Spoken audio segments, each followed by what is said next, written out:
Well, hello everybody and welcome to SkyTour live stream for tonight. It's September. I hate it. September 5th, 2023. And what would a SkyTour live stream be without Daryl Mason with us? Hello there, Daryl. How are you? Hello, Mark. I'm good. You? Hello, everybody. I am just fine, thank you. Folks, what you're looking at right here, you can't really see it, but I'm going to show you. This is the actual supernova galaxy, Measure 101. All right, and we are going to be looking at that in just a second. I'm going to just change a setting here. We'll be all set. There we go. All right. So now, dead center here, although you can't see it, is our galaxy, and we're going to see if we can still see the supernova. So we're going to call this M101 with supernova, and we're going to find out. With SN with supernova. Okay, so let's just take a photo now, and we're going to take a photo that's 20 seconds, 25 seconds of this galaxy, and this should show us our supernova. So we're off and running, and to be off and running we should, okay, there we go. You see our progress bar over there right here, counting up. And let's get out of our night vision mode and go right into our live stack, and we'll clear whatever's in there because we're playing around earlier. There's a Measure 101 right there. So let's clear this. And I moved it over to the center. There's several more galaxies in here too. All right. We're going to see if we can see the supernova still. All right.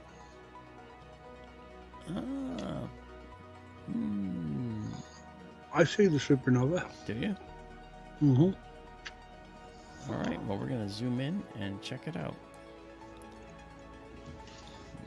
We're gonna wait for another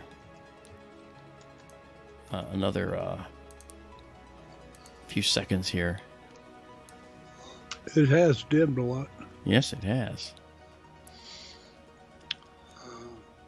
Okay. If you see the lowermost arm down at about 6 o'clock to the nucleus right now, the second bright patch from the left in the lowest arm. This here. There's the next one over to the right. That's one here? Yeah, the bright patch is part of the galaxy. It's always there. Mm-hmm. But the little star immediately to the right of that second bright patch from the left. That? Right there. That's a supernova. I think it's been rotating as, of course, it goes further into the northwest. And so... Oh, yeah. Yeah, so that's what the angle difference is. If you notice, the color of the supernova is now kind of a orangey. So let's do a color correction here, get all our curves aligned with each other, and let's do another process here to darken up our background. And there you see it. I have not focused yet, so we're gonna do that as well. We'll zoom in. We have, like I said, we have a little issue that's going to be resolved this Friday, but this is the new camera.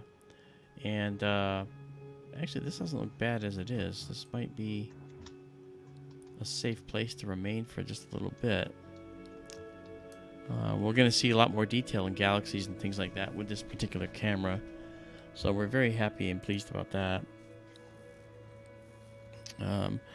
It's not quite dark enough out there. That's why you see kind of a little red haze, a little brighter on the outside versus the inside. So that's because the sun has not quite set out there. But how are you all doing? I want to say hello to the folks that are here. And we have just a tremendous amount of people that join us very quickly. And Papa Tom was first. And Rockstar joined us. Tim F. Right? We have, along with Daisy and Zoe Amethyst now. Hi guys. Alice Pooper's with us. And Michael Galea. Hey, how are you doing, man? RGPX is with us. And he's asking any idea where Libra is. Well, that's my constellation as well, because that was my sign, my zodiac sign. Yeah, Libra's down in the southwest right now. It is, and It's the next zodiacal constellation yeah, east of Scorpius. Scorpius is down in the southwest. yes. And in October, the sun will be in Libra. And Cosmic Ray is here. And he says, is the camera still on collimation? Yeah, the telescope has a collimation error, Ray. And it's being fixed this Friday. You got to remember, it's hours into the desert, okay? So we can't just go there willy-nilly whenever we want to. We have to prepare for a trip into the desert. You can't just go, because that's dangerous to you and possibly your vehicle. You have to be careful. All right, so now we got Measure 101 here, and it's really interesting. It's looking, you can see the supernova. It used to be this bright object in the right here, okay? Maybe I can illustrate this for you very simply by drawing a box around the supernova. All right, it's the orange thing right inside that box. See that tiny box? It's the orange thing in there. That is the supernova. All right, so if we clear everything, all right, and you'll see then, so in this little tiny area, this is it. But why stick here? Let's zoom in a little more and check it out a little more zoomed. It has dimmed a lot, and it is much redder than the last time we looked at it. Yeah, I mean, as the temperature, as the expanding cloud of supernova debris expands away from the core, the very, very hot core, we're looking at temperature reduction. It drops because the plasma in the outer atmosphere of this expanding debris cloud is cooling, so it goes from blue hot to white hot to yellow to orange and then finally to red, and it's on the orange red border right now. So from here it's just going to get dimmer and dimmer. If you remember when we looked at this before, this area, this supernova actually outshined the entire galaxy's cumulative light at one point. It looked like a bright star, something in the order of maybe this right here in here, and that outshone the combined light of the galaxy. Yeah, the gas cloud just to its left, the supernova was much brighter than that gas cloud. Oh yeah. Now I would say it's a little dimmer. Yeah. Let me process out some of the noise here just a little bit. All right. Let's see here. All right. A little more.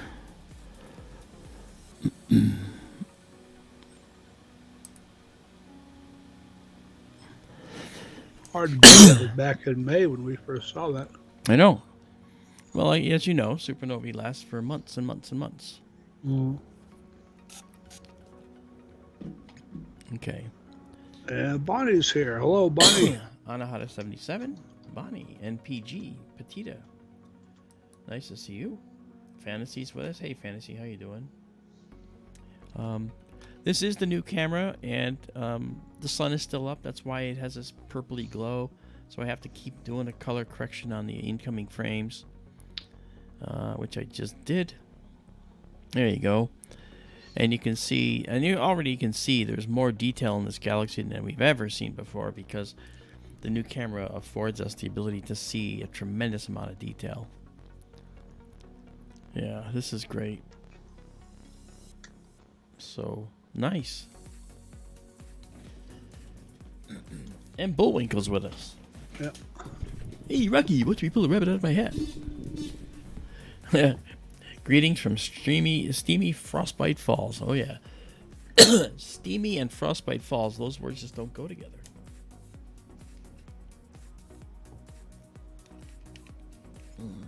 This may be our last look at Yeah. I was just the thinking supernova for a while. I was just thinking of that. I think the next time that we're able to catch it is probably going to be with the James Webb. or Hubble. Yeah, I wouldn't be surprised if they've already taken images of it. Well, they're gonna have to.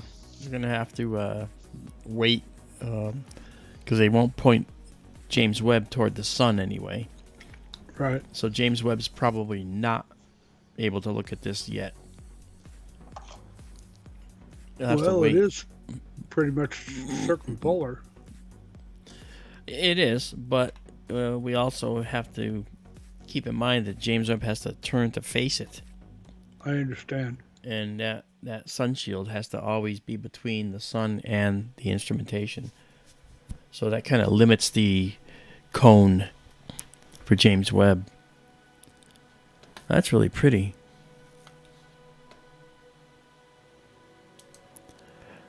Let's do this now and see if it... Oh, there's some more detail in there. Nice.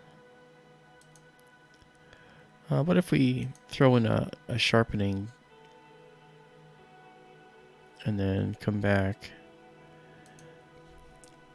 Anyway, welcome everybody. Welcome to SkyTour livestream for tonight.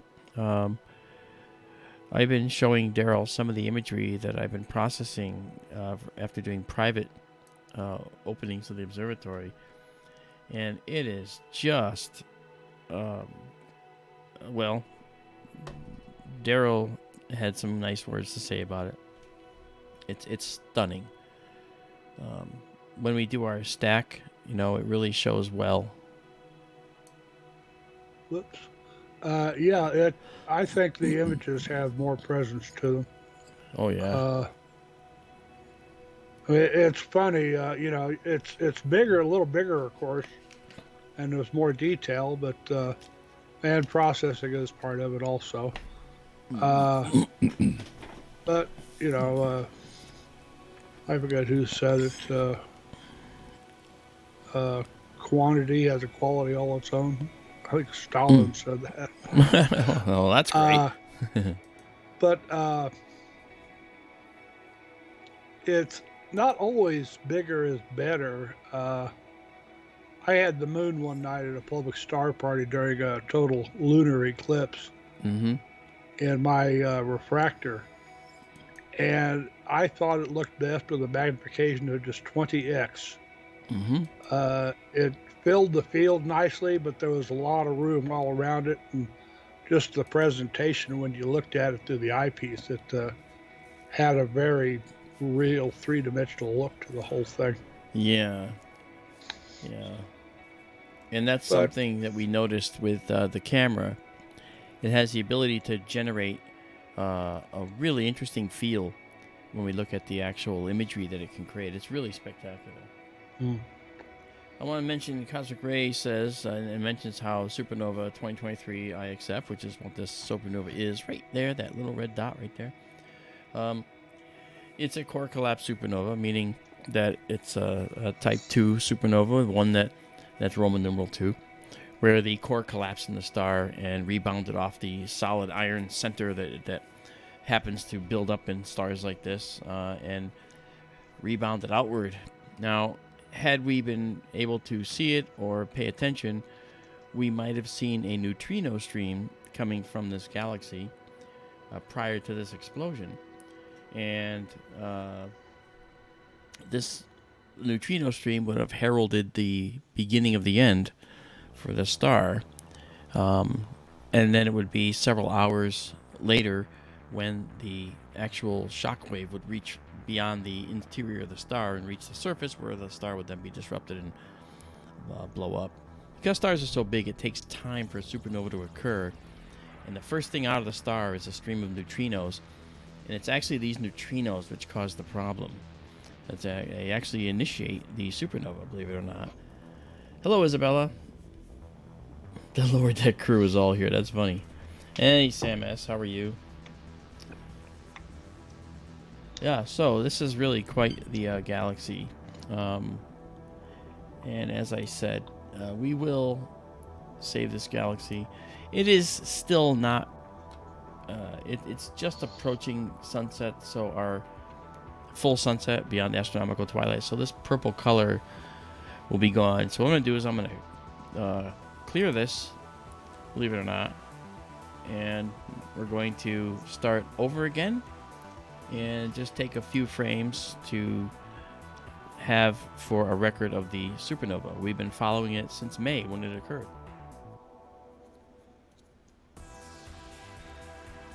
Great big green thing down there at about 7 or 8 o'clock from the Right nucleus. here. No, farther down, Oh, this here? farther up. Oh, this one.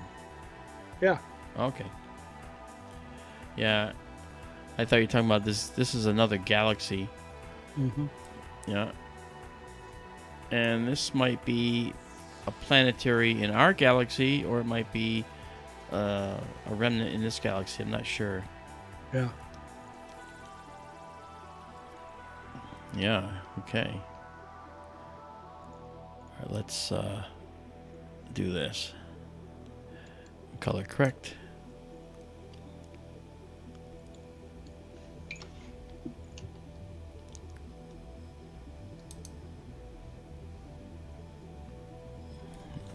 Color correction is now in effect. I'm trying to just make sure there's no hint of the sunset in our image. It's nearly dark out there.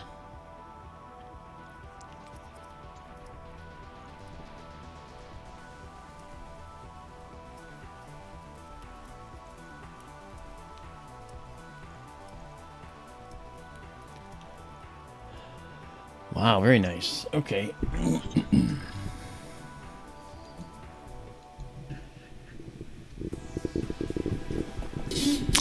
Ray says we need the spiderweb wind indicator. I was actually thinking of having a little windsock type thing installed in the observatory, actually. But I think it would be much better to just move forward with our plan to put a weather station out there, so we can actually see the wind outside the building, so we'll know what kind of turbulence is going to enter the building. But tonight, if you when we have our display back here, when I tweak it, you look at those numbers. As long as they stay below like 1.4 on the left and right, it means that we're guiding perfectly. And we have been guiding perfectly tonight with all the tests I've done so far.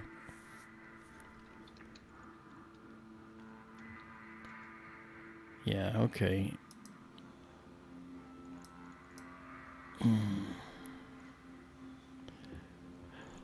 Alright, so we've got 6 stacked here. We'll go a little longer. There are 6 satellite galaxies around M101. I was looking for what that green thing might be. I didn't see it listed. Okay. One obvious down there at about 7 o'clock near the bottom of the field. That's the one you're talking about right there. That's the one I'm wondering about. Yeah, the galaxy to the lower left of that. Yeah. Yeah, that's one of the satellites. Yeah. There was another one down here, too. If I move up, if I just drag up, there was another one. Where was it? There's 1 or 2 down at about 6 o'clock. Yeah, that's true. A little bitty one. It's near the bottom edge right now, bottom center. Yeah. I'm trying to drag up to see it. No, you have it right there. Well, I have this one. No, no, to the lower right of that one, right this there. This one? That guy? To the lower left of that. Right there. Right there. Yeah, okay. Fuzzy one. Yeah, I see it now. All right. All right. Well, let's color correct again. Ray, I do not see what you're talking about. Ray says he sees a grid on the image. Yeah, there's no grid. I know what you're talking about, but you can see a grid artifact sometimes. And if you're talking about like the little lines here, that's actually just the way the readout is coming from 2,500 miles away. To me, the screen is coming in lines, and vertical and horizontal lines, and that sometimes makes this false grid. What you don't notice is it's actually happening in everything you see on the screen, not just in the image. But that's the way that's unfortunate. That happens sometimes. Yeah, see the doesn't look bad now. Yeah. Okay, let me zoom out. I have to check to see if there's brightness around the edge. Yeah, see that look right there? Yeah, we don't want that. That's actually because of it's still pretty bright out there. It's almost dark, but it's a very sensitive camera. Done any flat frames lately? I actually had one going right now, but I'm gonna remove it because I found that this camera doesn't need it. We're gonna save. The camera does need it, but it doesn't need it specifically. Okay, so the FITS file is saved. We're gonna save it exactly as seen now. Here we go. Okay. All right, so that'll be out there, and we can always now refer back to the supernova right there. Yeah. Okay, cool. Well, there you go. That was our supernova for the evening. Thanks for showing that, Mark. Well, no, I'm glad we were able to see it one last time here. Sure. All right. Well, maybe we can remember when it's climbing in the northeast here in the coming months, maybe 6 months from now. Yeah. If we take another look, we'll see how the supernova's doing again. If it's still there, it may be. Yeah. It may have dimmed away by then, because it's already orangey red, so it's getting quite a bit dimmer. And then when it starts to do the final dimming, it's going to dim somewhat exponentially at the end there. And then it'll be probably gone within a matter of a few days to a week once it starts to dim more. Hello, Quantum Disclosure. What's up? Nice to see you. Thank you for joining us. Do make sure that you subscribe if you haven't. We'd love to have you. Everything is free here. We're a free organization. Why? I don't know. Because I just love astronomy. But you can visit our store on Etsy, SkyTour shop, and check out things that are made with our imagery. All right. And go to skytourlive.org if you'd like to see more of what we do. This is fantastic. As a reminder to everybody who has seen this in the past and may not remember everything about it, okay, this right here, this is our telescope control up there. This is our telescope computer. These are the views of the telescope in the building 2,000 miles away. This is the main view. And this over here, this is our camera control panel. Let me just pull it out here. I don't know where it went. There we go. And we're going to dock that in again. Okay. And this is our camera control, and this is our focusing control system down here. So that's all good. All right. Now, that said, let's go to the other wonderful part of what we do. We've got this nice planetarium program that we use to see where we are and where we're going to be. And we use it to actually control our telescope. All right, so what we're going to do now is pull ourselves in, and we're going to go check something out that we checked out the other night. Well, actually, I didn't check it out with this camera. This will be the first time we look at this with this camera. This is something called the Gamma Cygni Nebula. And the star in the field is Sadr, S-A-D-R. And Sadr is the central star in Cygnus the Swan. And Cygnus the Swan is right here. Yep. There's the Swan.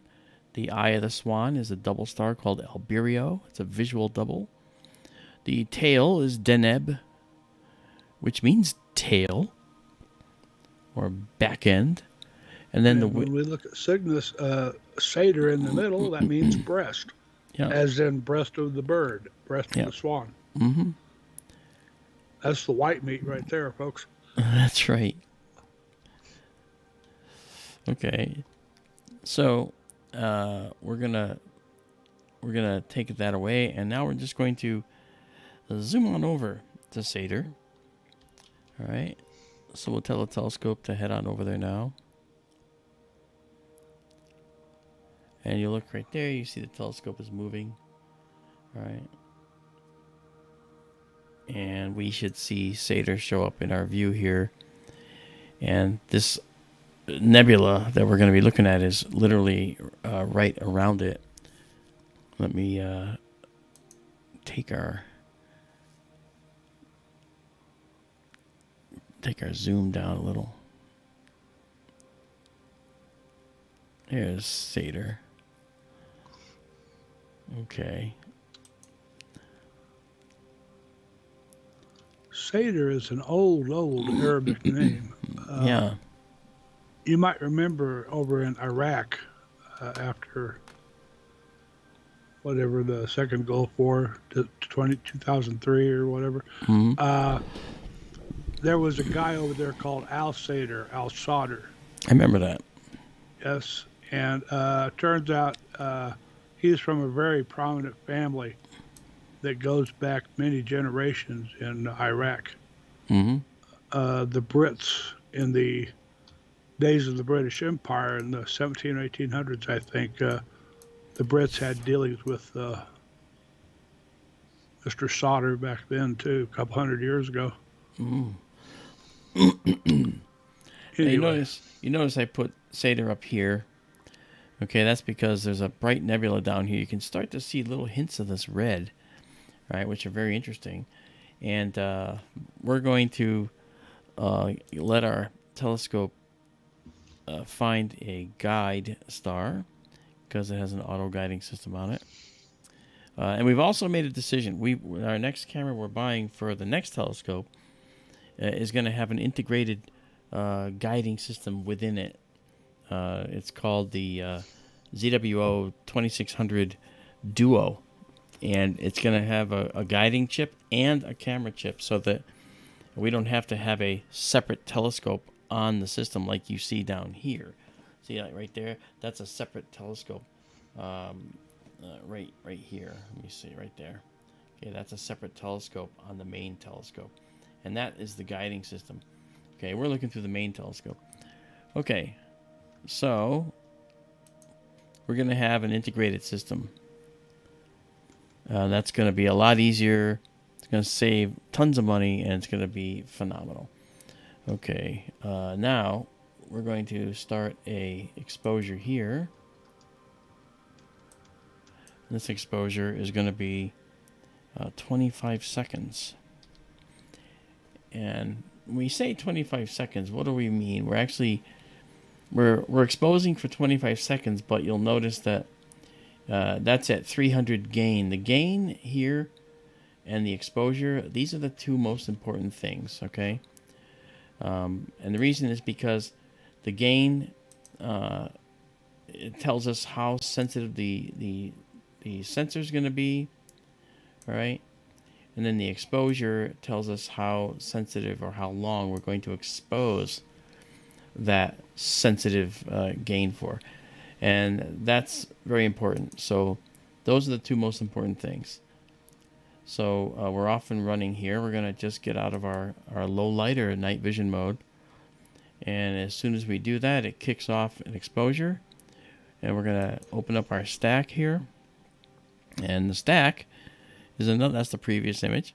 Now our stack is interesting because we're actually taking an image, taking a second image and aligning it with the first, and then just doing that over and over and over. And so faint objects come to the top and all the noise is removed, and so the noise remains behind. But check this out. All right, watch this. Wow, check that out. Now that's a beautiful object. That is really pretty. And what we're going to do is we're going to move that out of the way, and we'll just take this and move it over for now so you can see the full screen. Okay, and then you'll be able to see the whole image as it's being built. And it's really being Does this built. have a name, or is it just Gamma Cygni Nebula? It's the Gamma Cygni Nebula. It might have an NGC number, a new general catalog number or something. Oh, sure. This is really pretty. And right away, I'm going to come in and do a color correction. And then I'm going to repin this here for now, just for a moment. And then I'm going to just do some little processing, make it a little darker, a little more contrast.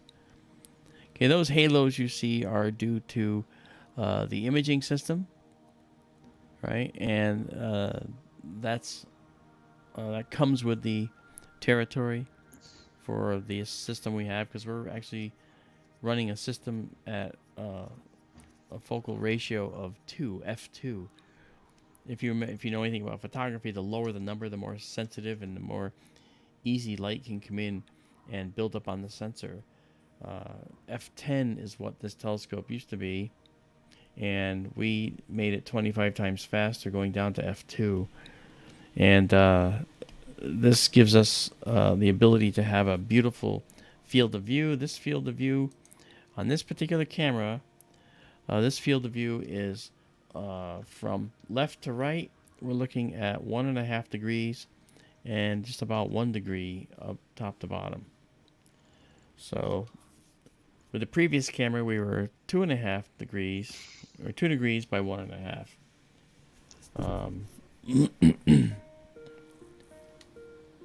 Man, look at that. See, we're already seeing detail we couldn't see with the last camera, which I think is really cool. Let's zoom in some more.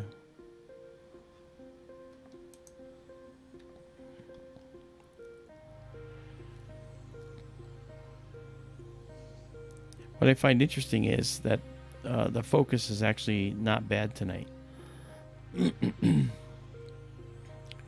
As you said, the camera seems to behave better when the telescope is pointing high up.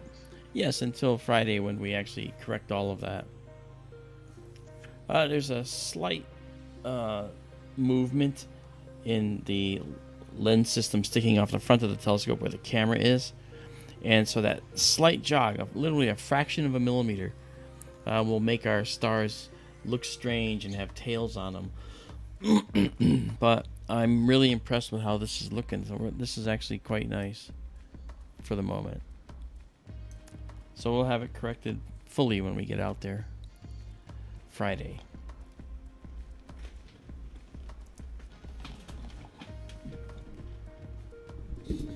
So this is the Gamma Cygni Nebula.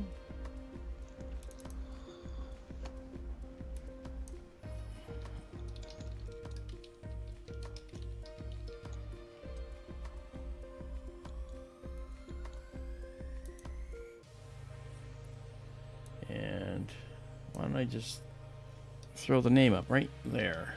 How about that? To move it over a little more. So there's the Gamma Cygni. Really pretty.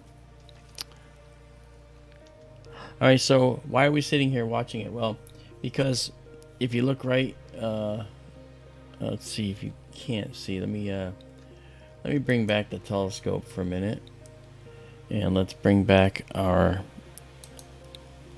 main screen here, so you can see. Okay, so we'll dock up here. Okay, so all right, so if you look right down the bottom here, okay, we have 11 images stacked right now. It also shows it right here. So we have 11 images stacked.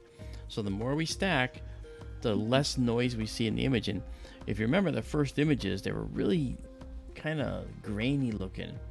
Well, that grain is all but disappearing now because we're stacking enough images so that the grain goes away, and the subtle details of a dark nebula begin to show up because we're actually eliminating that grain by stacking images on top of each other.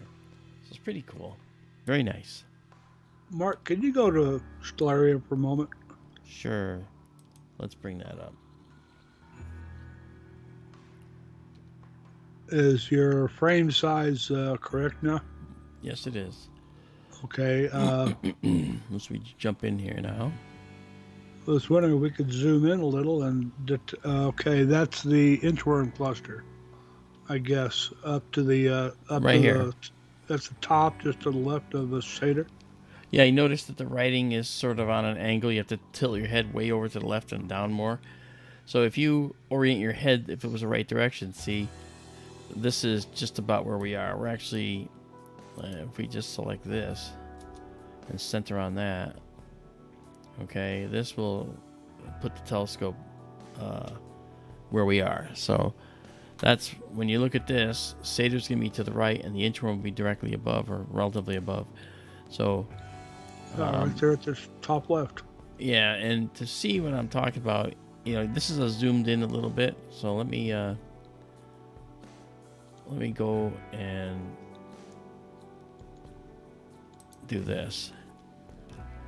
Yeah, I moved it, remember? So so I did make a movement of it. So the cluster has a name, but the nebula doesn't. Interesting. Yeah. Now, part of the problem also is that the camera on the front of the telescope is angled at an odd angle.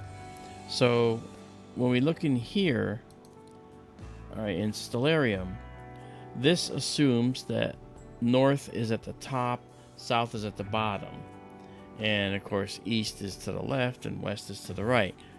But our camera on the front of the telescope got put on at a little bit of an angle. It's 50 degrees off. So that's why it looks like Satyr's at the top of the field and this cluster's here. That would be incorrect. Once the camera is rotated to the right location, then we'll see this literally exactly the same as in Stellarium. And again, that'll be Friday. We're going to take care of that.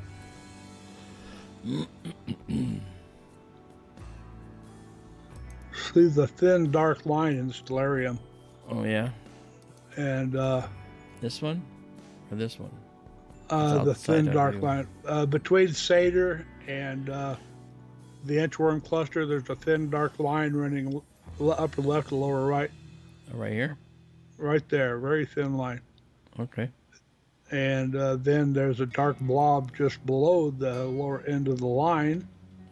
Mm-hmm. And go to your picture, and there's the dark blob right there. Mm-hmm. And there's right there is the dark blob, and then there's the thin dark line. Yeah. We can actually, now that we have 20 exposures, we can do some processing that will really show nicely what's going on in here. There you go. Yeah. Look at that. It's really starting to stand out now. Now here we can even show that more. Let's stretch that even more. It's called, and you can see what else is hiding in the background here. This is an over processing of the image, so you can see what's really hiding there. But we do this just because this looks beautiful. Now we can color correct again. Color that correction. Dark blob, there's a little tendril coming off the end of it. Right there. Yeah. Let's check that out. Cool. Very nice. Yeah, there's a lot more detail visible in objects now that we look at. Really, really pleasing. I see a blue patch there. I see that a little down right here. center. Yes, is that real? I'm wondering if that's a reflection nebula, but it might not be. It might be just an effect from a bright star nearby. In fact, I think that's what it is. Huh. Sure is blue. That's correct, Ray. He's just given the parameters of our camera that we're using. The right camera this time. Yeah. Yeah, he misheard me. I think he said 283. I said 183 last time, but it's 183.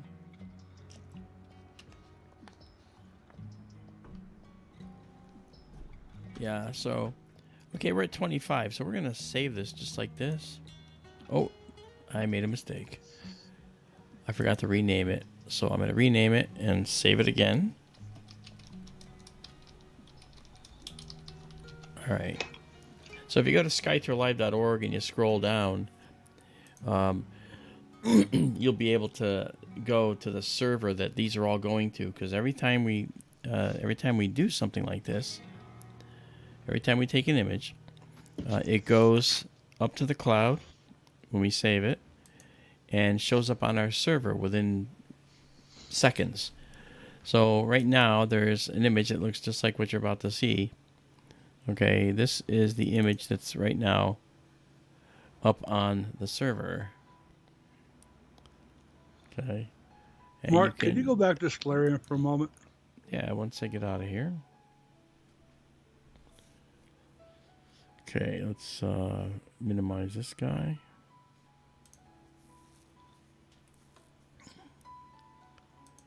Okay.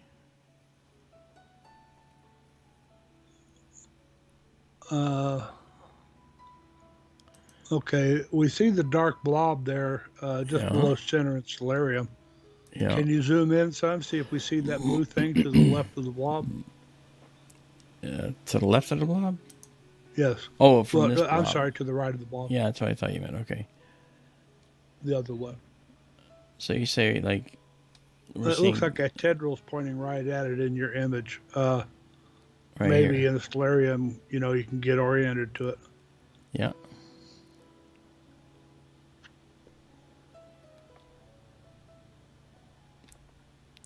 Yeah, we'll see. That's a little too blue. I mean, that looks like it might be a blue star artifact, but let's go check it out. Let's go check it out. Let's go into... That's not your typical reflection nebula blue. Yeah. But in Stellarium there, you see the tendril pointing off to the right side of the dark blob. And that blue spot is that black spot with a white star in front of it. Right there. This guy. Yeah. So they don't particularly show that as being anything real.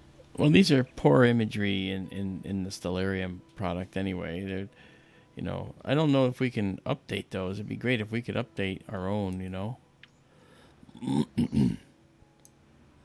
Okay. Thank you. Yeah, of course. That was nice. Okay, so we save that, and I'll save it one more time with 31 images. Again, it's only a 25-second shot. We could do images of like 5 and 10 minutes long, but no one's going to sit through that. I don't expect you to. All right, so... These are saved. They're up there. So this is, again, this is that guy. Okay, it's the Gamma Cygni Nebula. All right, pick it up. There you go. Gamma Cygni. All right, so we're going to come out of here and go back to our night vision mode. And that's going to be our next indicator that we're moving on. Okay, so there's Satyr up there. You can just see a hint of the nebula right there. So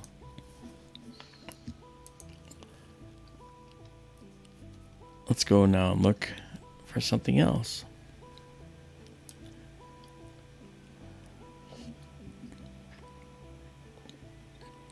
Actually, while we're here, I think we should probably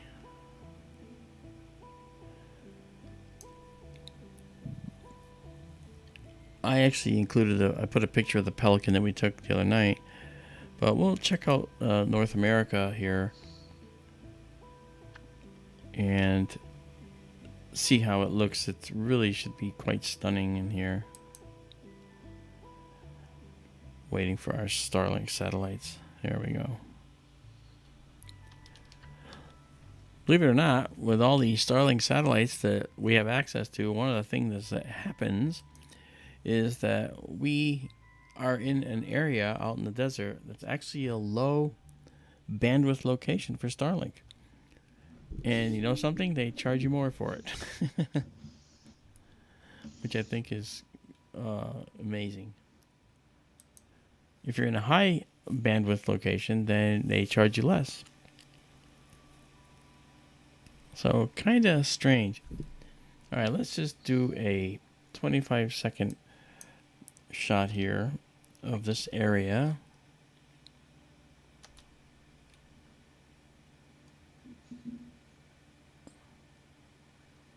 All right, there we go. It's coming in slowly but surely. There we go. And just in case it's in the right spot, we'll go to the stack. Of course, that's the nebula with all this stuff attached to it, the higher output. All right.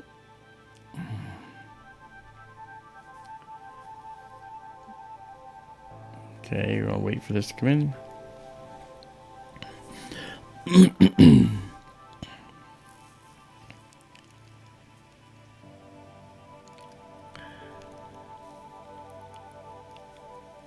All right, so we're gonna see what this looks like. Where are we? Look at that. We're in part of the North American Nebula proper. That's the wall right there. Yep. That's stunning. Okay, I'm gonna move us down. All right. First things first, I'm gonna do something here, so bear with me for a second. I'm going to bring us up in another mode. All right, and I will take care of doing what you need here, Daryl, in just a second.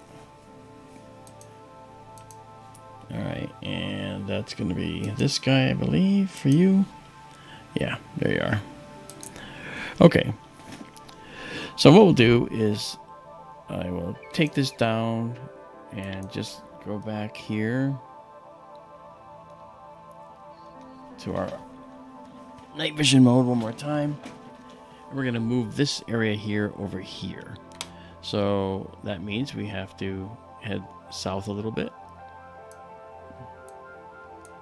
Mark, while you do that, will you excuse me a moment, please? I will excuse you for a moment. Be right back. Sure. Okay. This is a vast area where there's hydrogen gas. Just a minute. I believe you guys aren't seeing anything here yet. I don't know why that happened, but I'll fix that right now.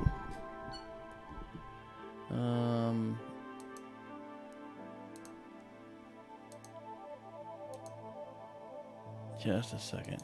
There we go. Sorry about that. So, this is an area of vast amount of gas that's here.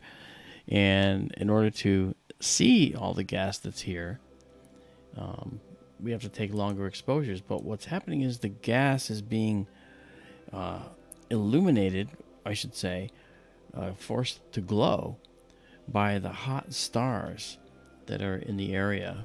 And these hot stars ionize the hydrogen gas and make it just incredibly red. It's a red glow that you see. That's part of the whole process for what happens with ionization. Okay, let's get out of that. That should be back to normal. Okay, so we'll go back into our stack. That's fair enough. I'm going to move that down a little bit now. So we'll get that framed up here. So just a second. That's not what I wanted. I want 1 second. There we are. Okay, so we're going to move that over. So we're going to move a little bit to the west.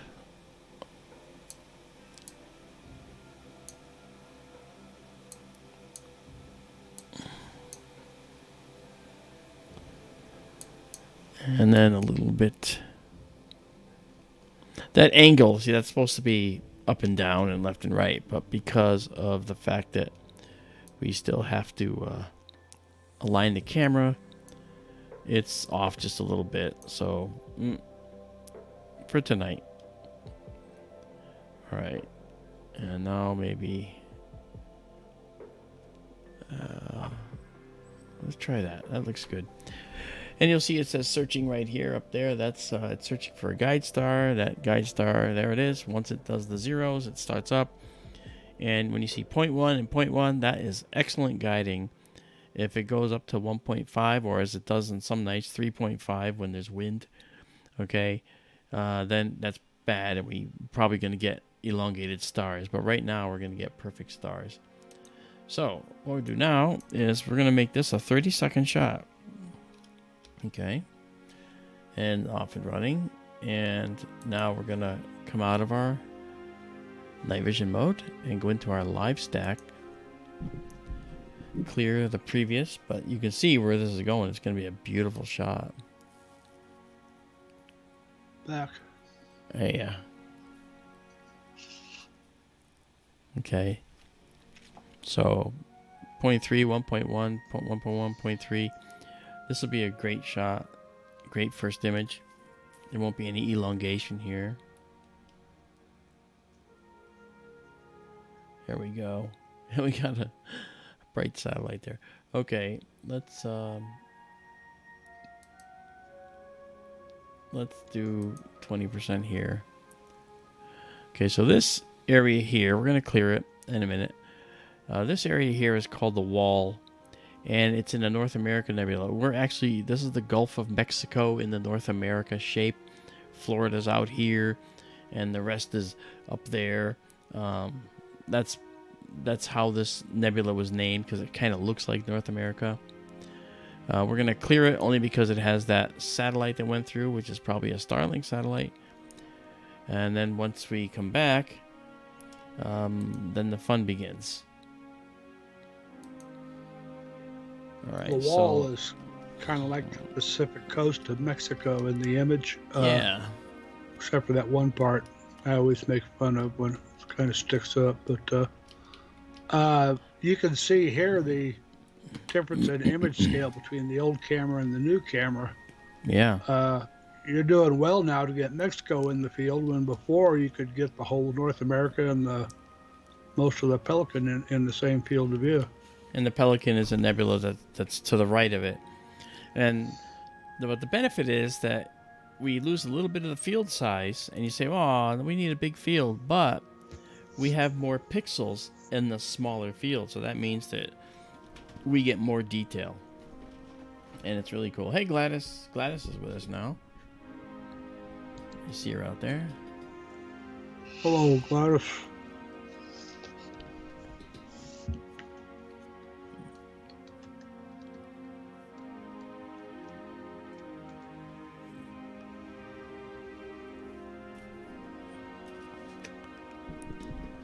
Yes, the Cosmic Ray wants to see the coal sack, but that's up there. That's a little bit south of us, I believe. Coal sack? Not the coal sack. You're thinking of the Cygnus coal sack. Oh. Yeah. So yeah, this is really pretty, and I find this This image is stunning. I'm going to actually do some processing on it now. We've got 3 images to look at that, guys. Look at that. Ay, ay, ay. Little color correct here. Alright, color correct. Didn't have to do much. Now, you notice all this stuff down here, it looks confusing. Well, it's the red, green, and blue curves. The white curve is the average curve for all of it. And this yellow curve is just how much of the curve we're intersecting to see what we're seeing. So, for instance, this tells us how much of the, like if we approach the peak, it's going to get darker and darker and darker. And then this is the maximum location we can go before we start losing data, because after that, we're starting to darken the image. See, watch. And we start losing detail because we're on the other side of the peak. All right, if we go just before the peak is typically where we want to go. This one is a middle range, and what this does is it allows us to do what's called a push, and we're doing a push right now where we're going to pull that yellow curve into the white curve more and more. So everything underneath this yellow curve is the data that we're seeing on the screen now. So if we were to bring this way in, okay, this is a really heavy push. And what it does is, as you can see, it draws out all the hidden detail, but it's noisy, see? And so we want to do like a happy medium. And so that happy medium is by adjusting these values to be more like this. This is just a stunning location. I'm liking this one, Daryl. This is pretty. Yeah. So we can already start to zoom in on this stuff now. Look at that. That's really pretty. So this dark dust, okay, this is something else too that I've said many, many times. This dark dust is actually here in front of a nebula that's behind. Okay, it's blocking the brighter nebula behind it because it's a dark, relatively dense for space, an interstellar space, cloud of molecules of carbon and silicon and other dust grains that have ices on them. Of all kinds, ammonia, formaldehyde, carbon dioxide, water, ices, and methane ices. And so it's all on, it's all makes somewhat of a dense cloud, even though it's not as dense as a cloud in the sky.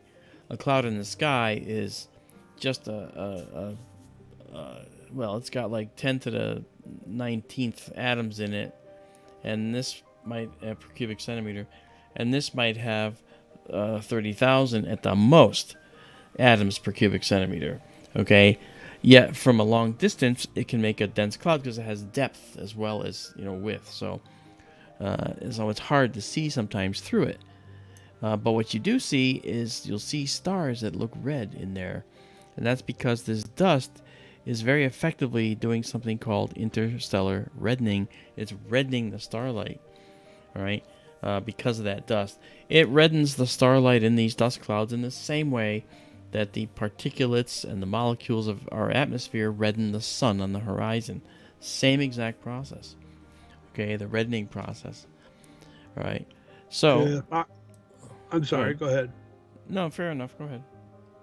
If I remember correctly, what's lighting up the North American Nebula is bright stars behind that dark cloud. I think you're correct. I think that's they're right. They're blocked from our view, but they're lighting up the nebula behind it. Yeah. And they're relatively the cloud is relatively dense. Now, I'm an astronomer. You guys know that. That's what I went to school for. And so when you look at this cloud here, and you look at, let me actually zoom in and then move the cloud down so you can see a little better. Okay. So when you look inside this cloud, and you think about all the stuff that's in there, this is like a percolator of potential life. And stars are born in nebulae like this. These are called stellar nurseries. All right, the Lagoon Nebula is a stellar nursery. The Trifid Nebula is a stellar nursery. We may go see the Trifid and the Lagoon later. And so when stars are born here, they are born from the hydrogen gas that's in here, and then anything else that is in this cloud will also go into making the star. just like our sun has many, many elements within its spectrum when you look at what's inside the sun. And the reason it does is because it was made with those elements. But the primary is hydrogen. Hydrogen is the most plentiful element in the whole universe. Then you have helium. Then you have oxygen, oddly enough. And then you have carbon. And where does that stuff come from? Well, this dark dust that you see here was not created when the universe was created. This was created through countless supernovae over the billions of years that have occurred in the universe. And the stellar winds have dispersed it. It makes it have these streaks because it's the stellar wind pushes material. So it's pushing molecules and gas around. And when that happens out in interstellar space, sometimes things get clumped together. And then, because there's nothing around it, they have a mutual gravity and they stay clumped together. And then more stuff comes in because the gravity is growing. As they grow bigger and bigger, their gravity increases, and thus they get bigger and bigger. And that's how stars are formed, from concentrations of hydrogen gas in clouds like this. And sometimes there's also concentrations of a lot of this black dust in the material that forms planets, and thus planets are formed in there. We have done that here. Our universe, our local universe, our solar system has the same thing going for it, and we've done the same thing. So as you can see, this, for instance, okay, this is a same nebula as this. This one's more dense. There's dark dust in here, and there's hydrogen gas that's been ionized and made to glow. The ionization process of hydrogen will make it glow red. The ionization process of oxygen will make it glow green. Now, we don't see a whole lot of that in here, but there is some. And so every time we look at a nebula, we look for all the details, everything that's in it. All right. And in this nebula, again, let's color correct to make sure that we have all the right colors. Okay, so there we go. So now we have a beautiful nebula. I mean, this is live. We're seeing this live right now. Okay, this is the universe live in real time. And that is something that's, well, I gotta say, I don't think there's anybody at all that brings people this like we do. You know, there are places that, you know, we spent the time and effort to bring you something that gives you fast results. And that's what this is. And Daryl's having a conversation about the spiral arms in the galaxy and how the Cygnus arm is kind of looking away from the center of our galaxy. You have to get a three-dimensional feel for our galaxy to understand all that. It takes a model, and at some point maybe we should do a galaxy model and show people where the arms are and how it looks from the Earth looking up. You know. Hello, Alicia Vieras. How are you? How is Darlene? She's and Donovan? leaving. Oh, yeah, she's leaving. Did she say? Yes. Okay, I must have missed her. Okay.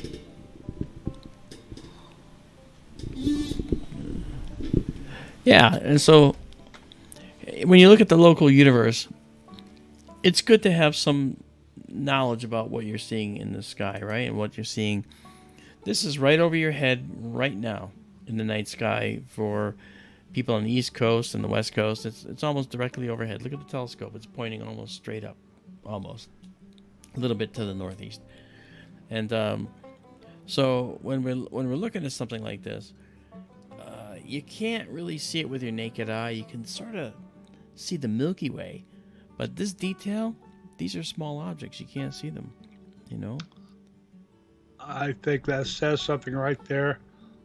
Back in the good old days before light pollution, the North American Nebula was supposedly visible in a dark sky. Yeah. I may have seen it. Okay, so you can see details here, little details, little hooks of stuff, wisps. It's very turbulent in here. You can see that there's a lot going on. And Izabela mentioned it earlier today, I think earlier in the afternoon. She said it looks violent. And it is true that if there is enough ultraviolet radiation to ionize hydrogen, the temperatures in here are very hot. So it's not conducive to life, without a doubt. However, deep inside these clouds are light years away from this, by the way. Okay, there's several light years between them. And inside these dark clouds, as you can see, it's shielding light. It's also shielding ultraviolet radiation. So there might be a star in here that could potentially have some planets around it. But if the stars in here are hitting this with ultraviolet light, then what it means is that this region might still be a little too hot and excited with radiation to allow for a planet with potential life to develop on it, to occur. But still, this is a gorgeous area. And so this is our whole frame right here. That's it. Look how varied that is. That's just got such variation. It's incredible. Really like that. All right, let's dock up here again. Let's see where it wants to go. So it's gonna just darken this a little bit. So we're good. So this is where we're gonna go. We're gonna go here. This is our wall. So we're gonna save this. All right, and then we're gonna save it exactly as seen. There we go. So, what do you think of that? Isn't that beautiful? That is just a stunning location in the universe, and it's right over your head, and easy to miss. But thanks to our new camera, we can see little details such as this right here, this little towering column of stuff. That towering column of stuff is probably well over a light year or two in length. Based on the distance, I could measure that and get the exact size. This is several light years in length for sure. And again, this is Dark Nebula down here. And again, we're seeing it in 3D, so you don't know what it looks like on the other side. It could be a whole bunch of stuff that we're not seeing. Well, there is a whole bunch of stuff we're not seeing. With the small dark clouds we see, there's one near in the middle and a smaller one just to its left. These guys? That, and then there's a smaller one just a little farther to the left. Mm-hmm. Would those be Herbig-Haro objects? Herbig-Haro objects, well, it depends what's inside. A Herbig-Haro object is a young star / protostar expelling a great amount of energy as they're being birthed in these clouds. But in the same way, remember, Bach globules are condensed areas of, like right here. That's a condensed area. Can you see that? Let me, Yes. Yeah, right there.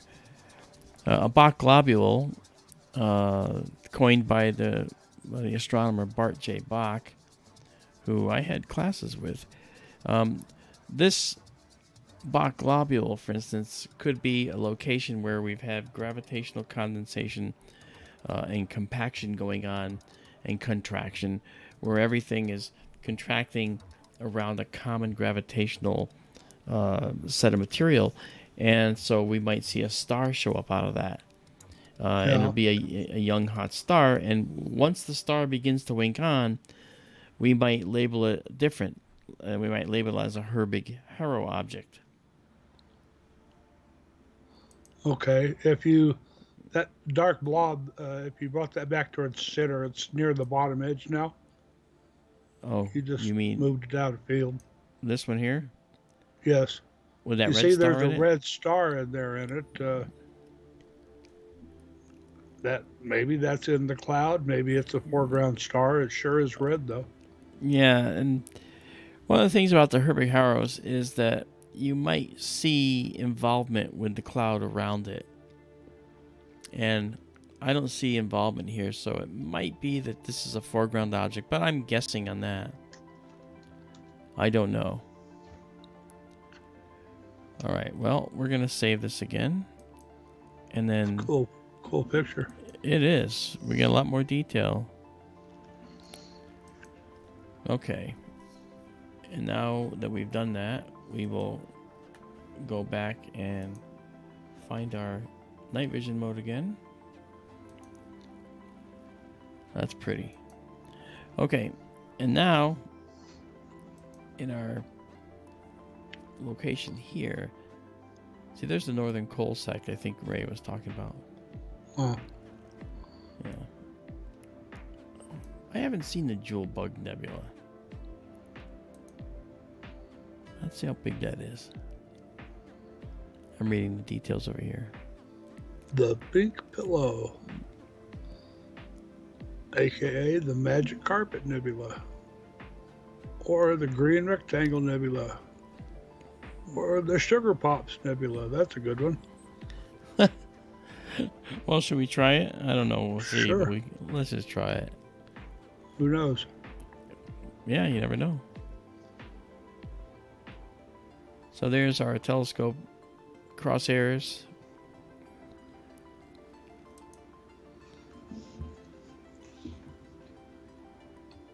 Oh, look. I think there it is. I think we got it. Question of you. Okay, what did she ask? Wants to know if you could move or remove the clock from the screen. It's in the way. Oh, yes, I can. I can, Izabela. Just for you, I'll do it. All right. So, she wants this to be removed. Is that correct, Izabela?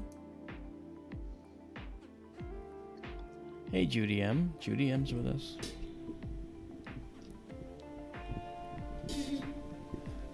Okay. Let's, I think this is it. Let's just go check it out. Now that we're guiding, let's do a 25-second shot. Guiding looks good.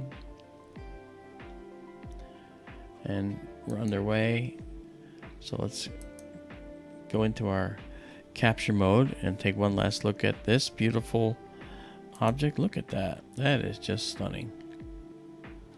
That's a beautiful wall. UFO Garage from Edinburgh is here. He says hello. Hey, Ben. How you doing? I remember meeting a lot of people in Edinburgh when I was there. Scotland. There's the green thing right up above center. Was he, you talking about Edinburgh, Texas, or Edinburgh, Scotland? I was never in Edinburgh, Scotland. Here, let's check it out. Are you sure it's not this? If it's green, I see that big green dot up to the upper right of center. But I'm seeing yeah, I see that too, but I'm seeing something here.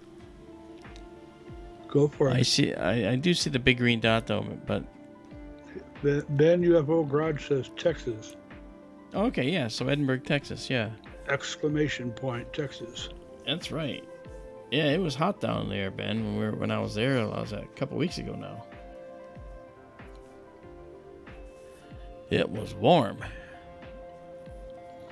Daryl, go find out what this is supposed to look like and see if this might be this little thing over here. But I mean, that's an obvious green color, which we expect with planetary nebulae, though. Yeah. So what's the name I should be looking for? Well, just look for the shape and see what we've got going on there. Oh, Look wait a for minute. the shape and what? Let's see if it's round, has a round shape to it, or if it's a. What's it called? I have to have a name to look at. Oh, that's the jewel. The jewel, was it jewel bug? Is that what it said? What was it? This guy, Pink Pillow. Jewel Bug Nebula. Yeah. Okay. Green Rectangle Nebula. Sugar Pops Nebula.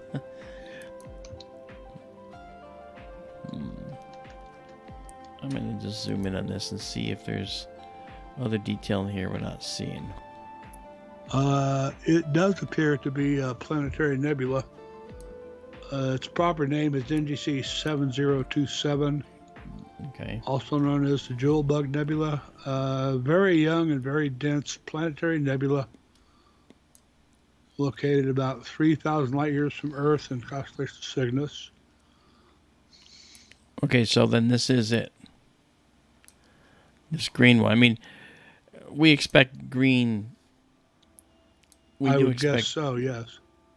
Okay, but why do they call it the Sugar Pops Nebula? It's got to have a squarish shape, but maybe not. Some of these are so compact that it's really difficult to. It's really difficult sometimes to capture their shape because they're so bright.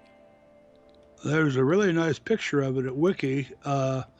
It looks sort of like a rectangular shape inside a round shape. I'll give you a link to the image if you want to see it. Look at it. I see it now. We're seeing it. Yeah. See that right there? We're catching it. That's it. Yeah. Why Sugar Pops? I have no idea. I know. Sugar Pops are a cereal here in the States, folks, for those of you from overseas. Yeah, and the Sugar Pops tend to look like a pink pillow, but they're yellow. Yeah, see, you can see it is got a rectangular shape to it here. That's cool. We're not going to be saving this one. We're just checking it out. Hey, Rob EB, what's going on? Nice to have you with us. The image at Wikipedia is a Hubble picture. Okay. I'll post a link to the article. You can click on it if you'd like to, folks. Okay. For those that haven't subscribed, go right ahead and please subscribe, okay? I mean, listen, we also have a Patreon. Please join our Patreon. We give you some amazing imagery that's highly processed. And I want to thank all of our patrons so far. These are the ones that currently we have. We're kind of just starting out with our patrons and hoping that more will join. But I want to thank those that have. All right. Okay. So we have John P., Izabela M., Ollie B., Chief McCyber, Vera C., Ronald T., Martin W., Raymond B., Cindy M., Susan W., Diane H., and of course JSCO 77 has just joined us. So now thank you for that. That's fantastic. It's our newest patron. Okay. So let's see now.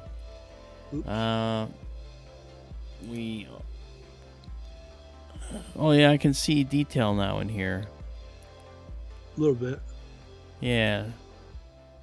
I see that. 3,000 light years away, and it's very small. Yeah, it is. But yeah, and we're actually unfortunately we're actually taking images of it at too long an exposure because what's in the core is being lost. Because we're not doing that. But I do have a very high dynamic range in this camera, so I can literally dive right into the core if it's not saturated, but it is saturated. But typically I can just wipe out brightness and show you everything because it's got this what's called a high dynamic range. Shorter exposure, lower gain. Yeah, exactly. If we did a very low gain shot, that might work. But then we wouldn't catch this side stuff. So you got to shoot one shot for the center, another for this, and then separate them to do a full picture later. So, all right. But anyway, we'll clear this. We're going to move on out of here. Go to something else. All right. And so here we go. Okay. And we're at 50% of our frame here. We're not even, you know, we're not even at 100%. You know what I mean? Okay, let's do this. Let's go see what else we want to check out.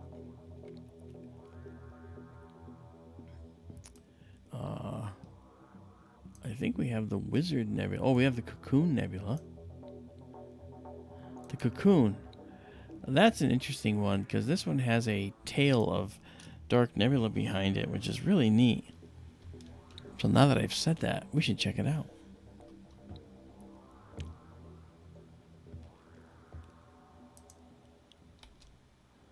All right. Okay, so the Cocoon is right there. I believe that's it. So what I have to do is I have to move our telescope just a little north. And I'll show you why I'm doing that. Or maybe that's it. Yeah, I made... Okay, that's it, actually. So I just have to go to the west now.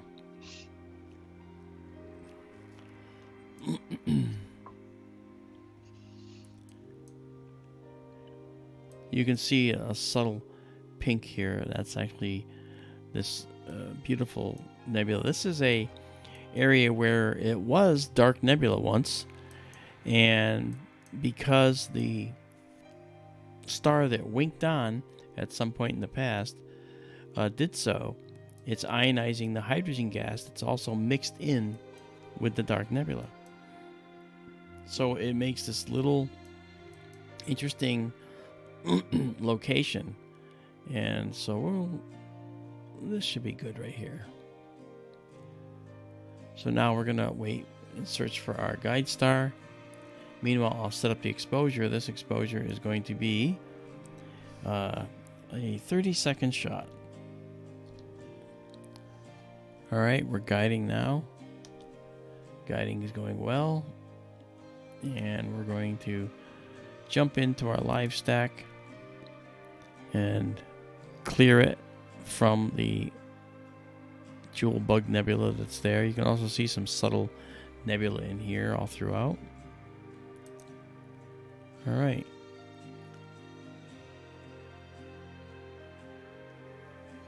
Okay, so now when this shows up, it should be right about there. You'll see a tail of dark. There it is. You see that tail of dark. I have to color correct. We'll do the color correction. There you go. Okay. So this dark tail is a dark nebula tail. It goes on for quite some distance and keeps on curling around. And it's in the middle here where this star winked on, right there.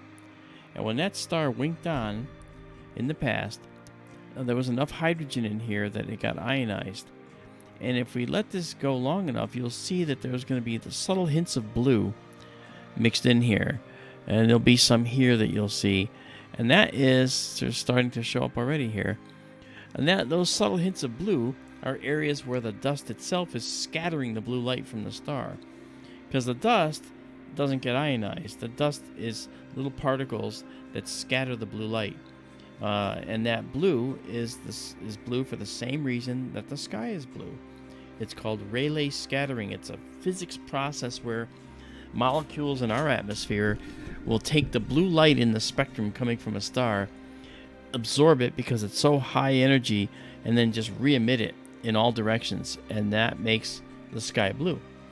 And then that blue light is created by this dust, as I said, and then the hydrogen that's also mixed in here is ionized by the star. Now you'll notice that it sort of looks like a relatively spherical shape. That's because this star is probably ionizing to a certain strength, and beyond a certain number of light years, it can't ionize beyond that. So we're seeing the limits of this star right here. Okay, in the middle. Izabela asks, what came first, the nebula or the dark tail?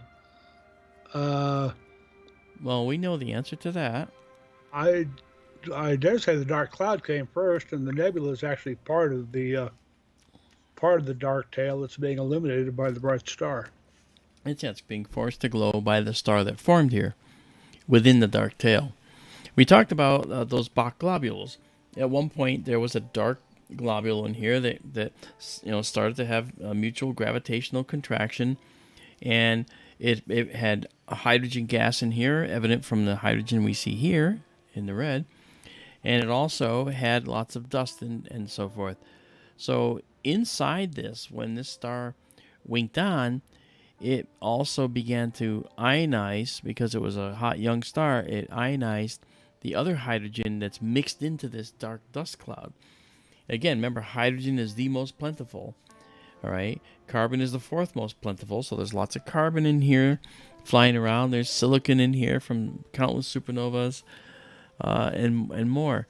And if you notice now, you'll see there is a subtle blue hue that's forming around this thing, and that is the scattering by this dust of the light, the blue light from that star, and that scattering makes this bluish nebula, and the bluish nebula has a name. It's called a reflection nebula.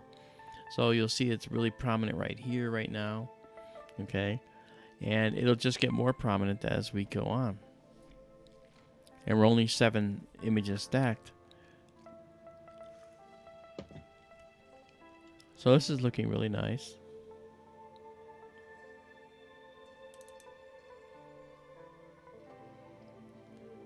Okay, and again, this is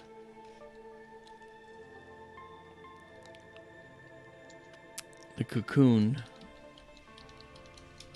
Nebula. Gladys is making me hungry. What is she saying? It's like a shrimp, like a curled in shrimp. I guess it does, doesn't it, Gladys? That's fascinating, this object. Now, again, let's just back out a little bit so you can see. You see what looks like a void of stars. It's not a void. It's black dust in the foreground blocking the stars back here. Okay, in the background. So that's why it looks that way.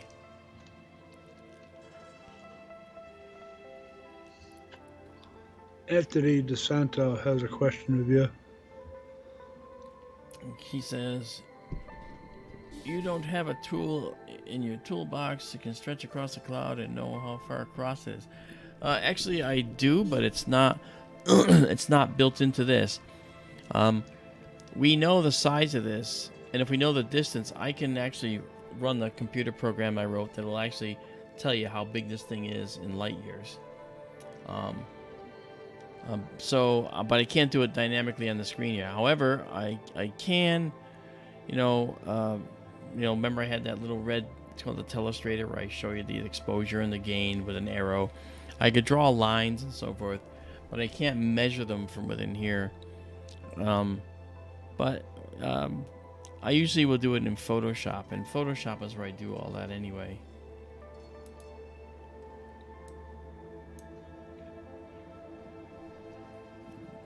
And Ray is giving you the information about the cocoon. Yes, I see that.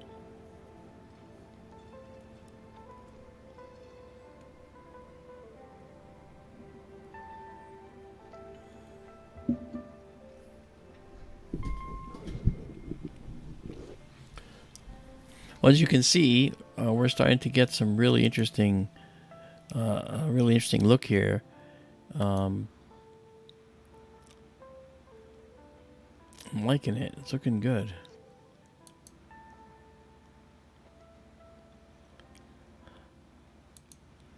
So we'll zoom in more, and now you'll see the blue showing up even brighter now. See these subtle areas of here? These are kind of a bluish haze mixed in. What this tells you, and of course you can see, this is all dark nebula, dark dust in here, mixed into the hydrogen, and it's denser in some regions, so the hydrogen cloud can't be seen glowing through it, but it's subtly. This is actually very detailed. Actually, I've never seen it with this much detail. This is great.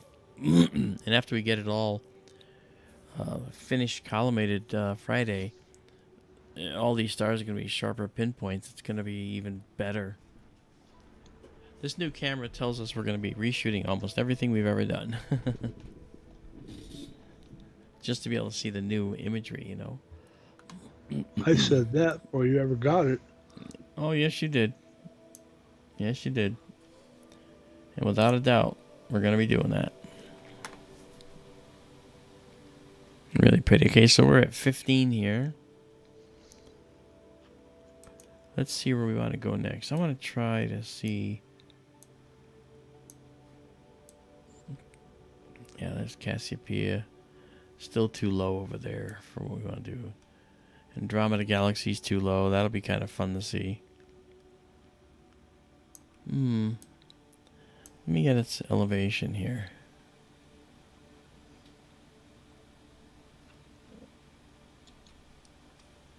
Okay, let's do this. Yeah, Andromeda Galaxy's just somewhat below the wall of the building right now. Can you imagine how the Messier 33 triangular galaxy is going to look with this? I am really excited for those. That's going to be beautiful.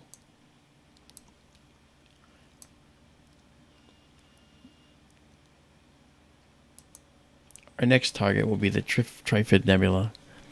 Trifid Nebula is sort of like this one, except it has a very blue upper nebula, which I think is gorgeous too. Question?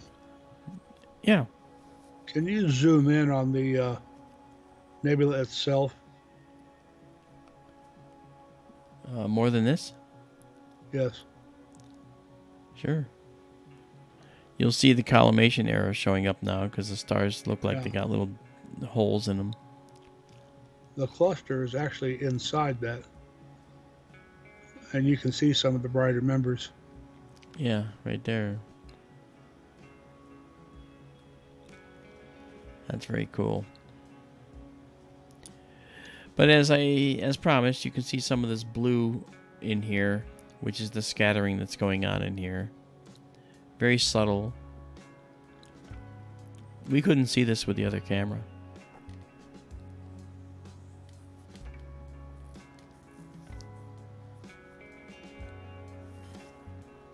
What's funny is this camera, the telescope now, collimation is where the camera and the lenses that are sticking out of the front of the telescope are at a slightly mismatched angle to the rest of the telescope, and that causes the stars to be unfocusable to sharp pinpoints. So this is being corrected, like I said, Friday, and but what's funny is this camera, even with the focus issue, is performing better than the previous camera. Okay, it never did. So it's really the best. It's the best camera for what we're doing. For this focal length, this camera is almost optimal.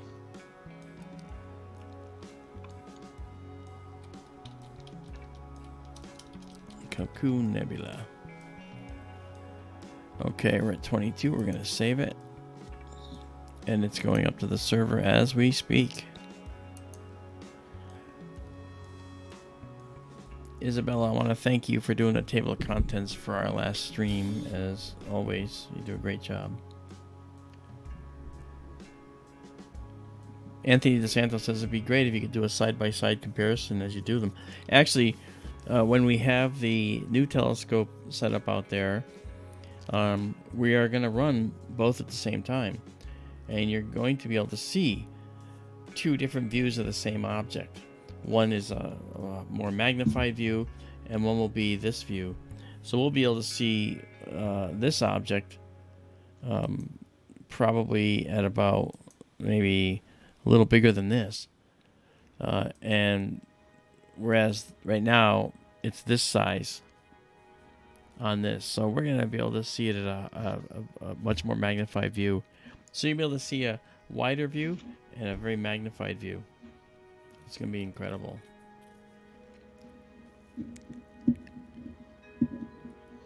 Ask a request before you leave the area. Okay. Are you getting ready to leave this? Yes. Oh, first zoom out the image all the way. Go to This auto is- or whatever. Yeah, we Or are that's already. it? Yep. Oh, okay. Go to Stellarium. Messier 39 is supposed to be very close by.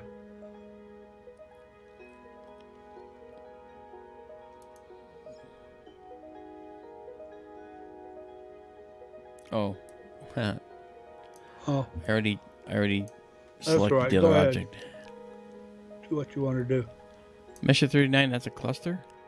Yes. Okay. I believe it's the only Messier object in Cygnus. You sure it's close by? That's what the article said. Okay. All right. Carry on, though. Do what you were doing. Oh, okay. All right, I'm going to save this one more time with 26 stacked. And save exactly as seen. And remember, you go to SkyTourLive.org and you can download these images just like you see them here. These are made just for you to take down, just like this. If you want to see the highly processed ones with much more detail pulled out that we've taken that's buried inside here, then you can join our Patreon, and you get many of these images each month. It's kind of cool. And also we're working on getting you for the many of the tiers in Patreon. You'll get some of our swag, like mugs and magnets and t-shirts and hats and all kinds of things. So that's kind of cool. All right, so this is done. So we're gonna kill our stack here, go back to this here, and bring us to this mode again, our low light mode. Now we come here and we're going to go to a whole different part of the sky, and we're going to the Trifid Nebula. Watch the telescope here. It's going to go way over there now. Here it goes. See, here it comes. Yeah. That's it. Come down. I'm pulling it down. Yeah, come on. Yeah. And we should see the Trifid Nebula pulling in here soon. There it is.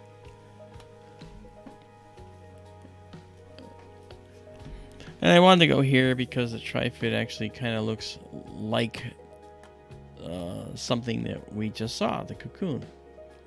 It has a similar look and feel. So we're going to go here. And see, that's east. I mean, it's a strange, again, it's not, the camera's not aligned to north and south, so we're gonna put up with this till Friday when it gets fixed. Trust me, it makes my head go bonkers. Okay, so this will be where we're gonna stay. We'll leave that cluster in here. That's M21 just to the left. Yep. I'm gonna try something here while we're in here. I'm gonna move in right here, and I'm going to try. I see raised grid lines now. Yeah, I see those. I assume they're the same grid lines. They may A be. lot of horizontal lines that come and go. Yeah. It's almost like noise or something.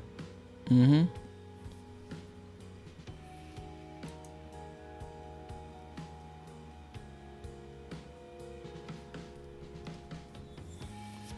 Okay, I'm just working with the focus here just to see when the telescope goes more horizontal, it goes off a little bit.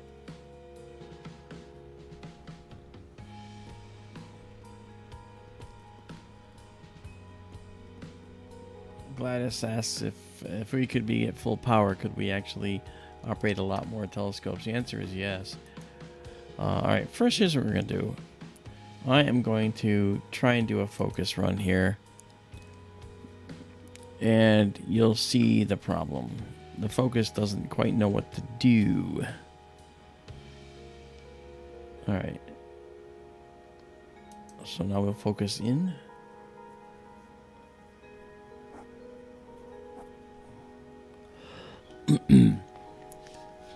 So it's building a focus curve, and it's basically a parabola. At the bottom of the parabola is the optimal focus position. The trouble is, the optimal focus position when this telescope's not collimated well is problematic. And so I have to move it slightly to one side in order to for it to be relatively acceptable. So you'll see the curve is going to be formed, and it's going to start coming up again. And then in the middle here, it's going to find a lowest point, and it's going to put a line there, which is the line of best focus. The current position is this one. Okay, so see, now it's going way out. So the line is going to end up somewhere about here. You'll see it momentarily. A line will appear here. Once collimated, there won't be an issue, but you'll see the line appear now. There it is. Okay. So we can actually say we can go to best focus and abort this because we know that it's going to take a little bit. Okay. So see, that's supposed to be best focus, but you'll notice that these stars now have these weird tails.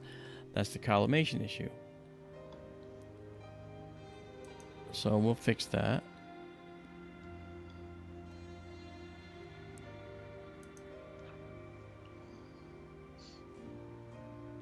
Okay, I'm going to work on that right here.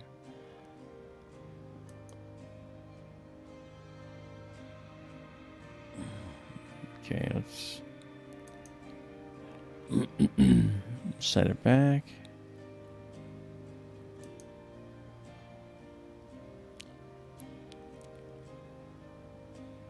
Okay. So see, I have to set it off just a little bit from perfect focus in order to get it to be relatively acceptable. So unfortunately, that's what we got to do until Friday when we get it fixed permanently. Okay, here's the blue nebula I was telling you about, and here's the red nebula, and it's all contained within an area of hydrogen and other dust. So we'll come back out now all the way, and now we'll set up our exposure. The exposure is going to be a 30 second shot, and we're off and running. There we go. And now we'll run into this. I see that now. Those lines aren't really there. These are actually from the way the screen is being built digitally here. All right, so we'll clear the cocoon. The cocoon should be up there already. And the next one we're going to see is the Trifid Nebula.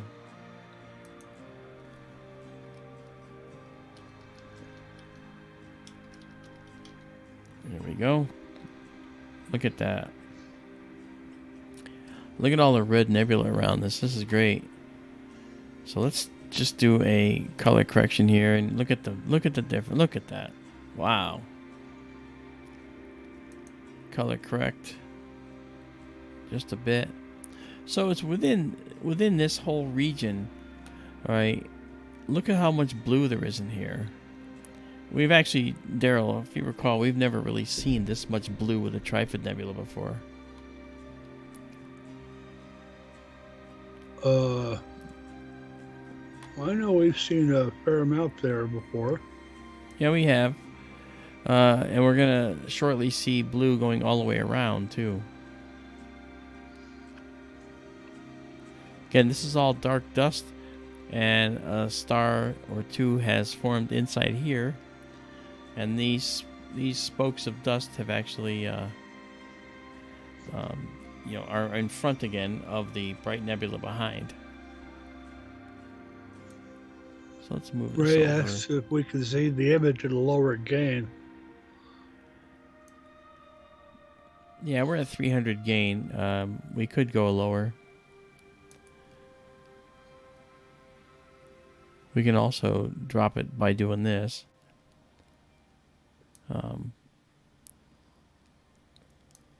This is effectively lowering our gain artificially because we have this high dynamic range, so we're actually going at different levels of gain here now. So that's very pretty. And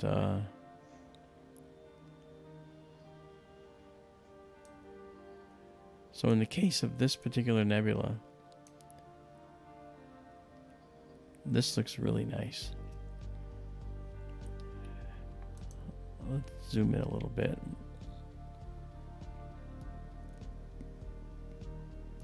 Okay, stars are a little bit elongated. So we're going to clear that and try again.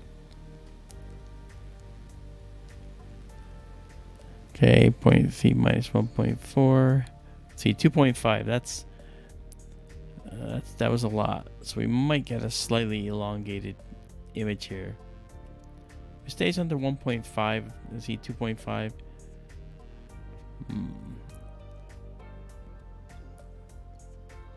Okay, that's reasonable. So let's see how this goes. And see when it says searching again, it means that it lost the guide star because it went above like 3 or something like that internally.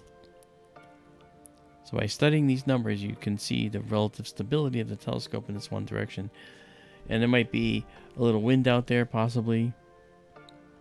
We always get these winds, adiabatic winds that come in after sunset. And so they last for a little while, but then they go away. And we end up with a gorgeous image. So like, okay, this image so far looks like it's going to be another good one.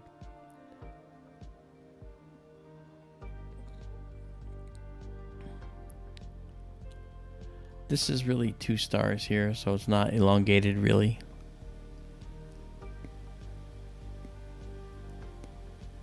That looks really pretty, Daryl. Uh-huh.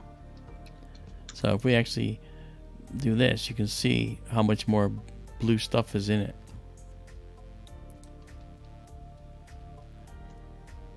But when you do this, you can actually see the nebula for what it is. It's pretty neat.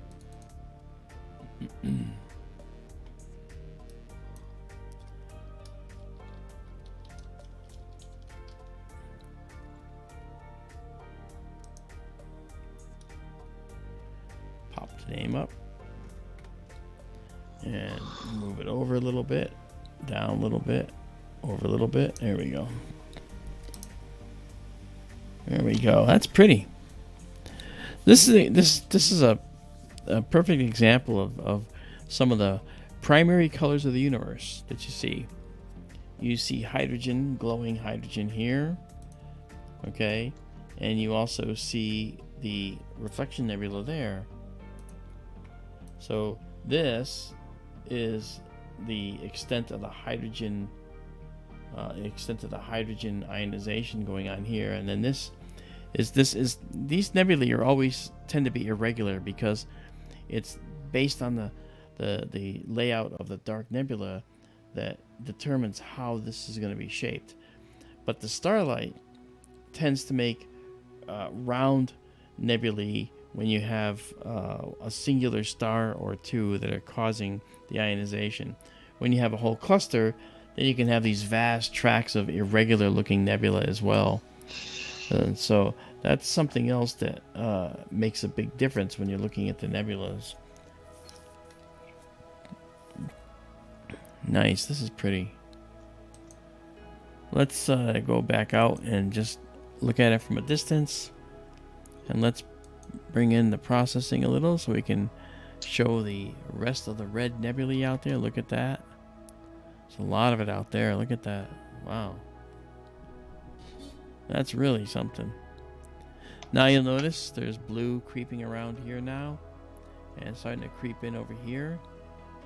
This is the Blue Nebula that we talked about, because this red hydrogen gas emission nebula, this emission nebula, is inside a dark nebula, and it's ionizing that area from within. Now I can use this setting over there, way over in the corner here, over here. This right here will allow us to kind of push this a lot, just to show what else is in there. Okay. You see the painted blue now. It's almost all the way around it. Exactly. Yep. Now remember, it's a 3D universe, so that's also probably in front of it too. But the hydrogen emission, buries it and makes it impossible to see. You see the blue out there, the blue out here. This is really pretty.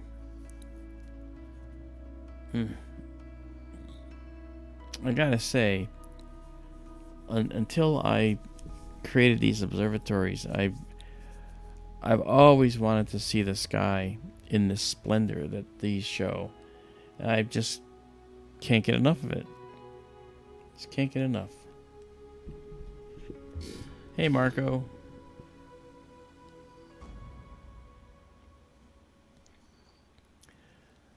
Yes, Cosmic Ray. It's at like 600 with a Starlock guider system. This telescope, though, is destined to be removed from these forks you see here. And we're going to put it on what's known as an equatorial mount. German equatorial mount. That's right, a GEM, G-E-M. German equatorial mount. And we will then need a different guider. So we'll have to have a guiding camera on it. Now, because it's going to be a wide field hyperstar system, we'll be able to use a piggyback mounted telescope, kind of like this one here, what you're seeing right here. That's actually the guider. Let me show you that while we're waiting here. I'll drag it up into the view. Let me show you the telescopes. Here we go.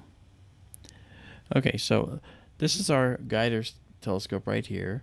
It has a tertiary guiding system up here. Then this is the main guiding system. This is the main telescope. Now, this telescope is the one responsible for the perfect images you see. It's guiding perfectly, all right? And it's this telescope that's doing the imaging. So we would replace this once we take it off the forks with another similar size telescope, and then have another guiding camera attached to it. So we'd have to build our own little guiding system, which is fine. And that is going to be how we're going to guide this telescope once we take it off the forks. Now you might say, why would you take it off the forks? Because the forks are problematic. We found that we have found actually that the forks have made a mess of things, and sometimes the circuitry inside the base of this telescope doesn't work, and it's not reliable. And so we don't like doing that. So we want to do something much more reliable. Just to clarify, the fork mount is an equatorial mount. If you see in the upper of the two images there, the axis the forks are pointing to, that's pointing straight toward the celestial North Pole. Let's add these guys, show that better. Yeah. Right. So it's an equatorially mounted fork-mounted telescope, Yeah. But these forks are problematic because if you go down too far, you can strike the base of the telescope here. So we have limiters in there that don't allow the telescope to go that low, but there are unfortunate ways to override that, and we don't want that. So that's one way, that's one reason we're going to defork it, as they call it. All right, we want to just make this a little bit bigger here. There we are. Look at that. He'll be going to a so-called German equatorial mount. Yeah, gem. Which Yeah. looks quite different, but it does the same thing. Yeah. Its right ascension axis is also pointed at the North Pole, which is what makes it an equatorial. Mm-hmm.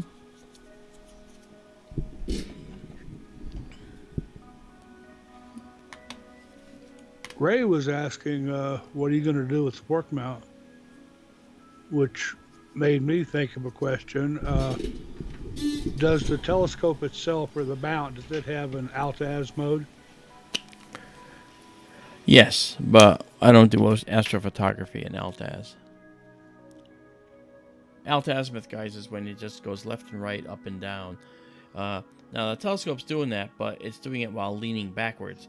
So it's when it goes left and right like this, that east and west, okay, that's following the lines of the Earth. Basically, it's following as if this is the North Pole facing up this way, so it's spinning around with the Earth. So when you slowly move it toward the west, it's following the stars. An altazimuth mount has to go over and up, over and up, over and up or over and down, to depending on which side you're looking at the pole. I'm sorry, of the east and west side, to actually track any objects. And you can't do that for long because the objects are slowly rotating because of the way the Earth's rotating. You're rotating out from under the object, so their angle to you changes. You'll notice when the moon rises, it's facing one direction. When it sets, it's facing something different. If you try to photograph an object long term, it's going to have this rotational error in it, and so that's why you don't use altazimuth for photography. But I know that there are complex ways you can do it using what are called derotators and things like that. Yes. But that's just too much work. Meade used to sell one for their biggest SET. I don't know if they still do or not. Meade is problematic. I'm not sure. I'm never gonna go into Meade again because I don't like the quality of the electronics. Welcome to the club. Yeah.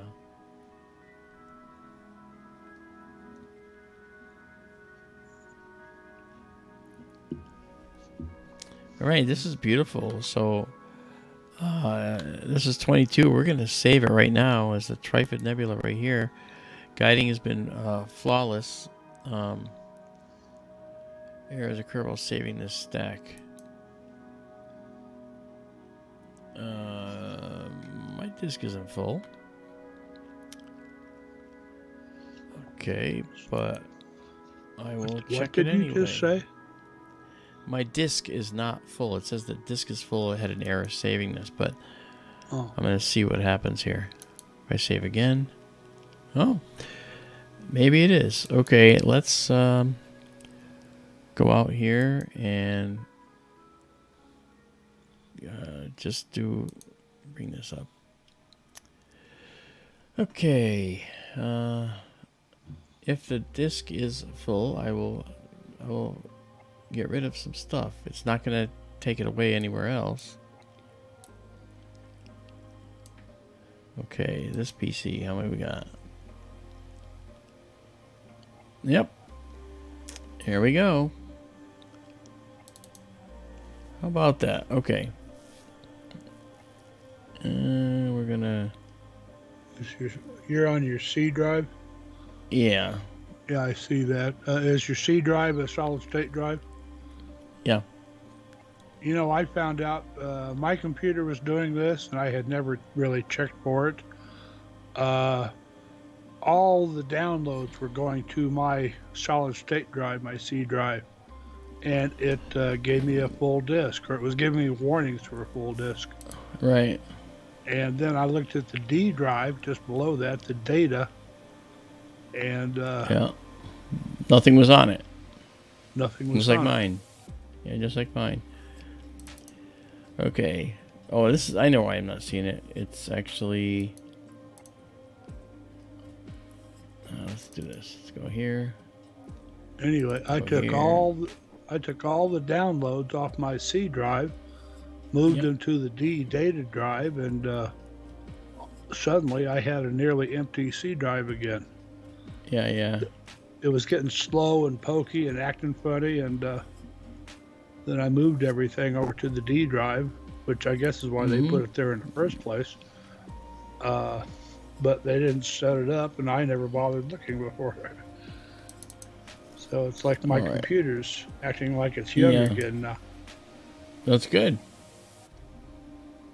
All right, well, let me just take care of this. The sharp cap captures is the one that is problematic. And what I'm going to do is remove a bunch of these directories that do not have to be here. Everything from 2022 can go away, but I'll just take it from a year ago. That's how much is on here. Jeez.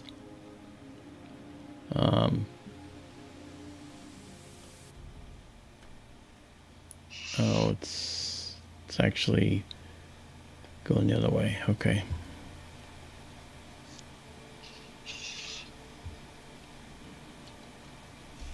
Okay. Let's do this.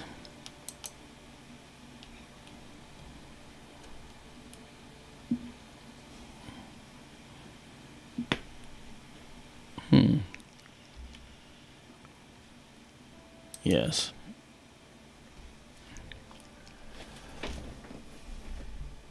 Yes.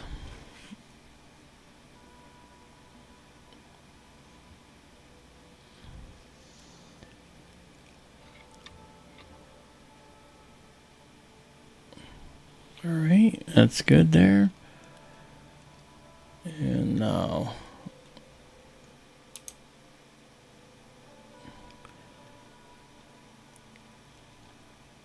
let's go to here and delete these as well. A little maintenance, guys. What can I say?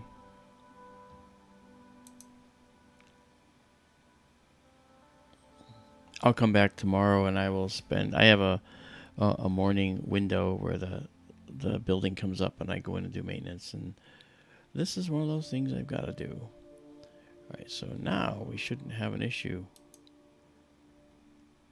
Yeah. And then we'll save it exactly as seen. Hey, but we got 31 images out of it. Okay, very cool. All right.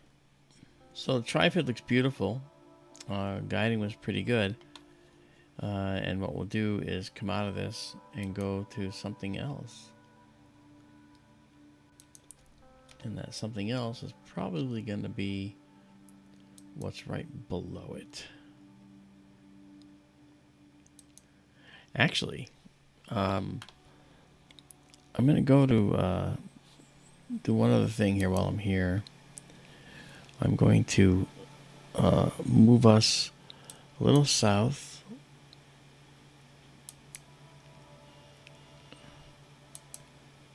Okay, and then a little bit west. There's a sink on it? Yep. A little bit east, I mean.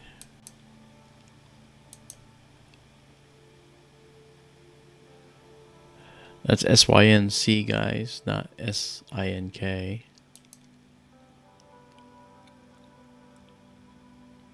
Okay.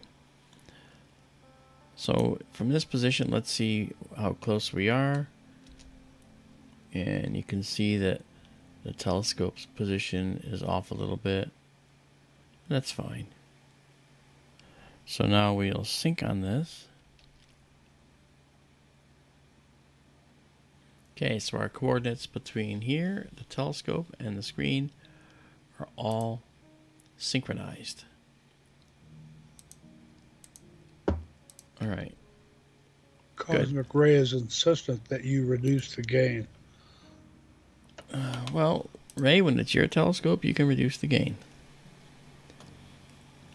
300 is actually, we used to use like 200 for the previous camera, but 300 on this camera is actually the 300 is actually the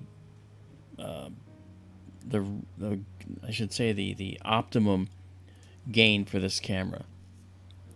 So, all right, so let's see here. All right, we're gonna check out. We're gonna go here. We're gonna go to the Chinese Dragon Nebula first, and we're actually just gonna go to a space location. We're not gonna go to an object. We're just gonna go to this location in space. So let's see how this comes out.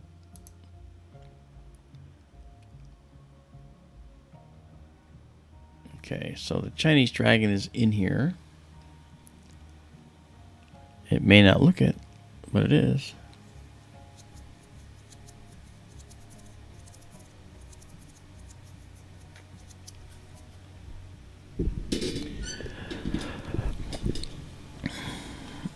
All right, so let's do. See, the beginnings of the lagoon are over here. You can see the Chinese Dragon's here. Okay, let me just go back to here, make sure I'm in the right spot I want to be in. I think, is that going to work okay? Should. Okay. Let's go do it. All right, we're going to do this now. We're going to make this a exposure of about 25 seconds. And get out of this and jump into the stack. The previous object will be here momentarily, the beautiful Trifid Nebula. Those brilliant colors have always impressed me with this little object, man. Just something else. Okay. Alright, we'll clear it.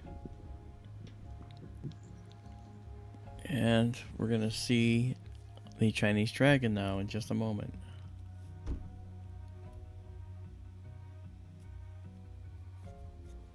Wow. It can go a little more. Okay. The dragon is that sinuous star shape just above the red thing. Yeah, I'm going to move it just a little bit more. So it's right there. So we're going to move that. I want to have that more in the field. So we're going to go east a little bit. Like that. That's good. One more. There we go. This is excelente. All right.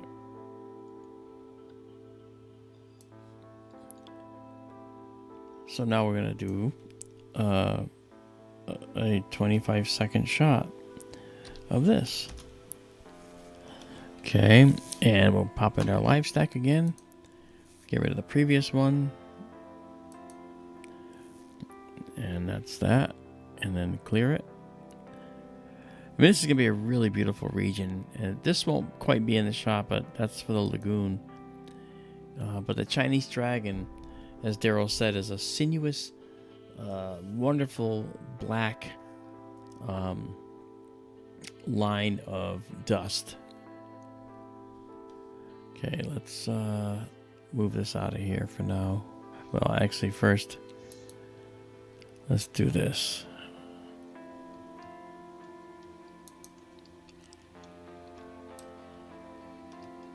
There we go.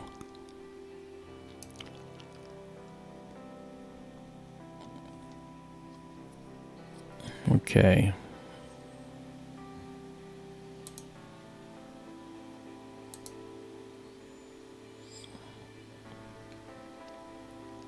That's really nice.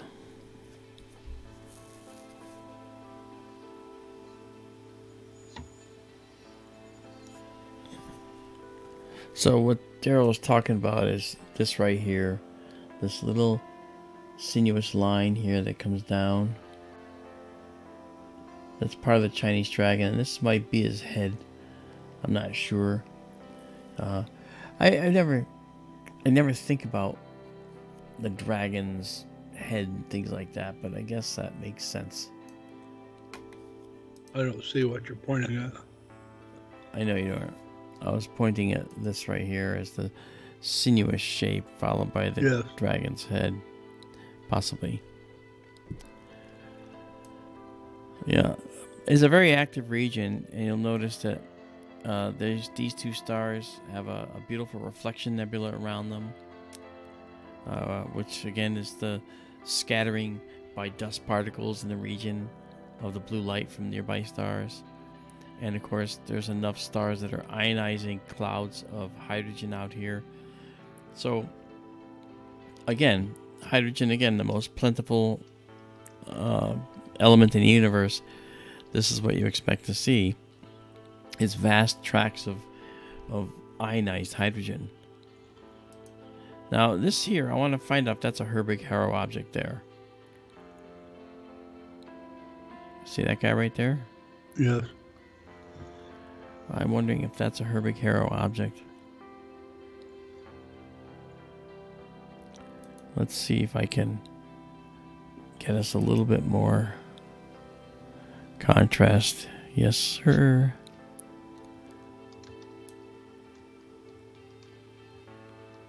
Okay, that looks good.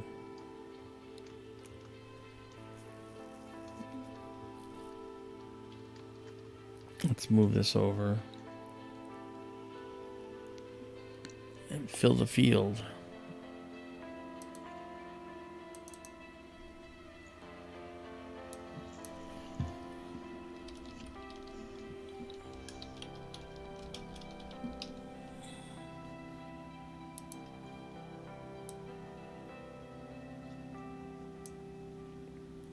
And then just sort of pop that up. There we go. Now you know what we're looking at.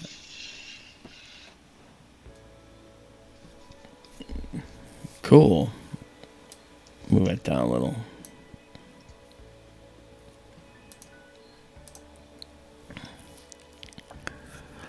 So you see this massive region over here of dark dust moving through.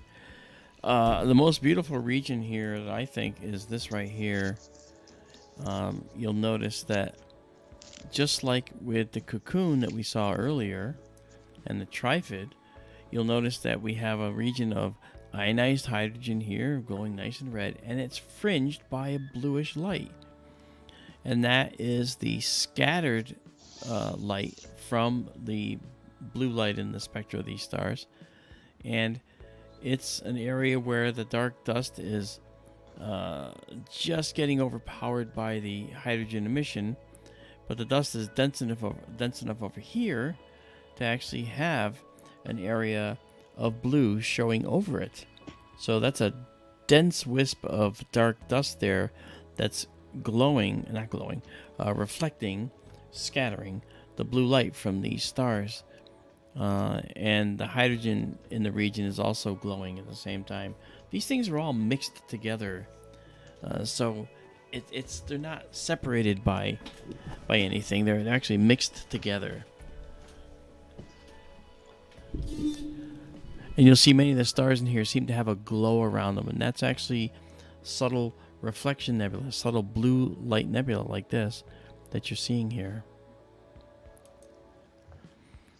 So let's move this down just a bit.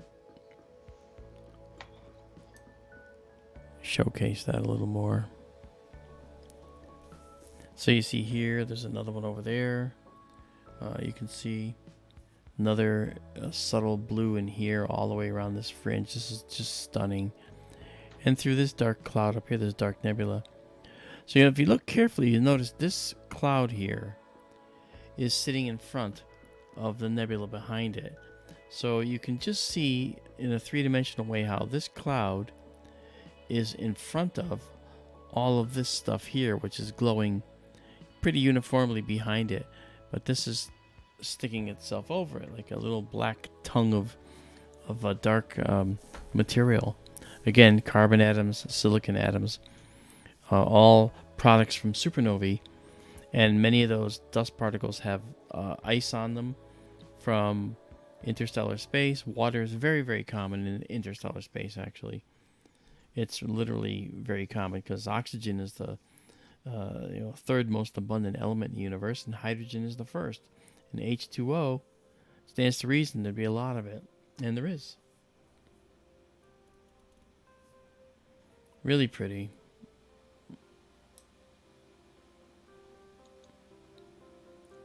You'll notice that since the beginning of our integration here, we call it doing a stack and integration. We have 15 stacks so far. At the beginning of our integration, it was pretty grainy looking, and now it's affording you the ability to see not a whole lot of grain. So if we actually do a little more processing here and push, we can do so without seeing a whole lot of grain, and you can see more details in this black nebula. And if we want to go here and push the whole picture, you can see what's really in here a little bit more.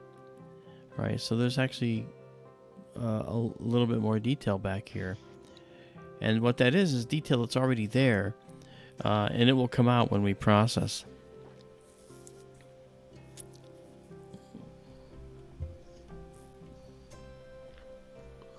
I think what we see here, if you see the bright red fish-shaped thing at lower right, consider that is sort of like the Cygnus wall we looked at earlier.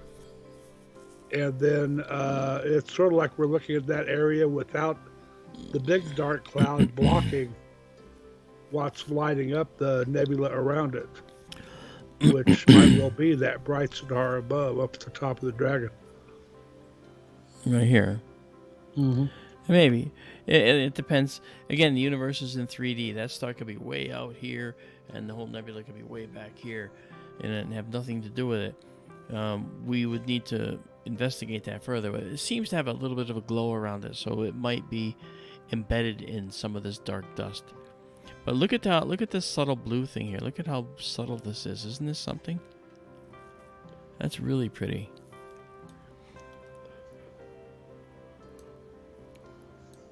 But that's the Chinese Dragon Nebula. That's really pretty.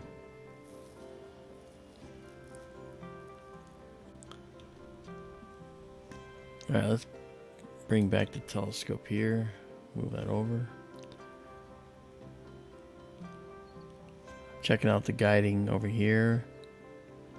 Looks like it's going very well.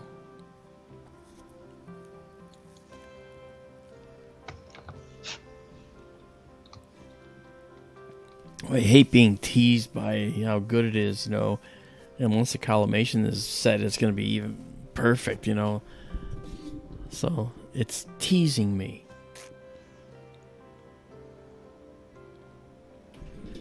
Michael Hedrick says, you know, the universe is so big, makes us seem so small and life so short. Doesn't it, though? Of course, it depends on what you believe. There are those that believe that once you expire here, you start over somewhere else. So who knows? Look how subtle that thing is. I'm going to zoom in on that. I got to show you this. Okay, look at that beautiful blue subtlety with a little ribbon around that. Something we haven't seen before.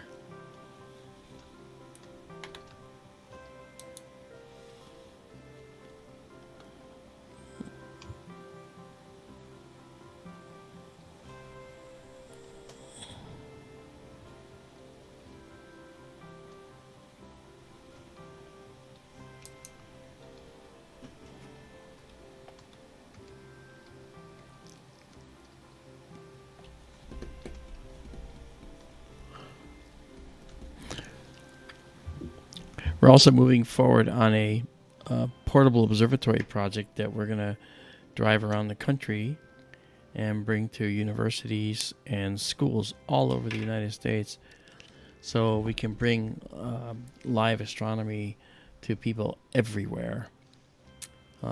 It's something that we want to do, and it's something that I think we need.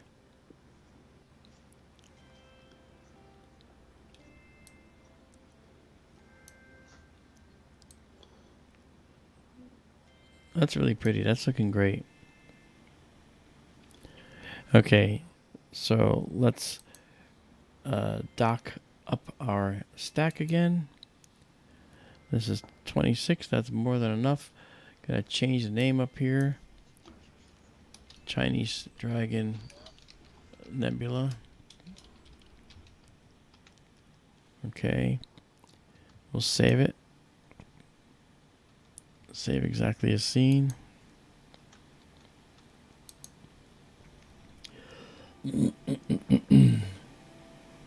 Yeah, Michael says, love how you can zoom, Mark. Yeah, we can zoom a lot more. Hey, what happened there? It's not full.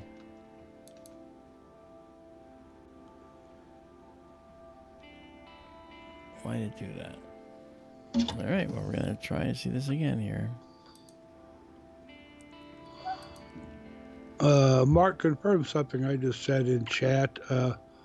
When we call it reflection nebulosity, it's actually forward scattering, is it not? It's Rayleigh scattering process that we're used to seeing with the sky and the way the sky is the way the sky gets. Sorry, I'm doing two things at once here. Rayleigh scattering is the process by which the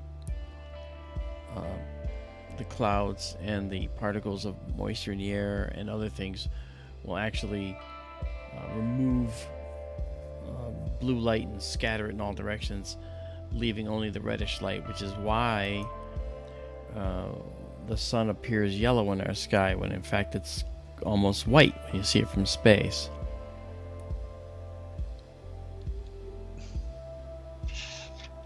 But it's described as forward scattering, is it not? Forward scattering? Yes.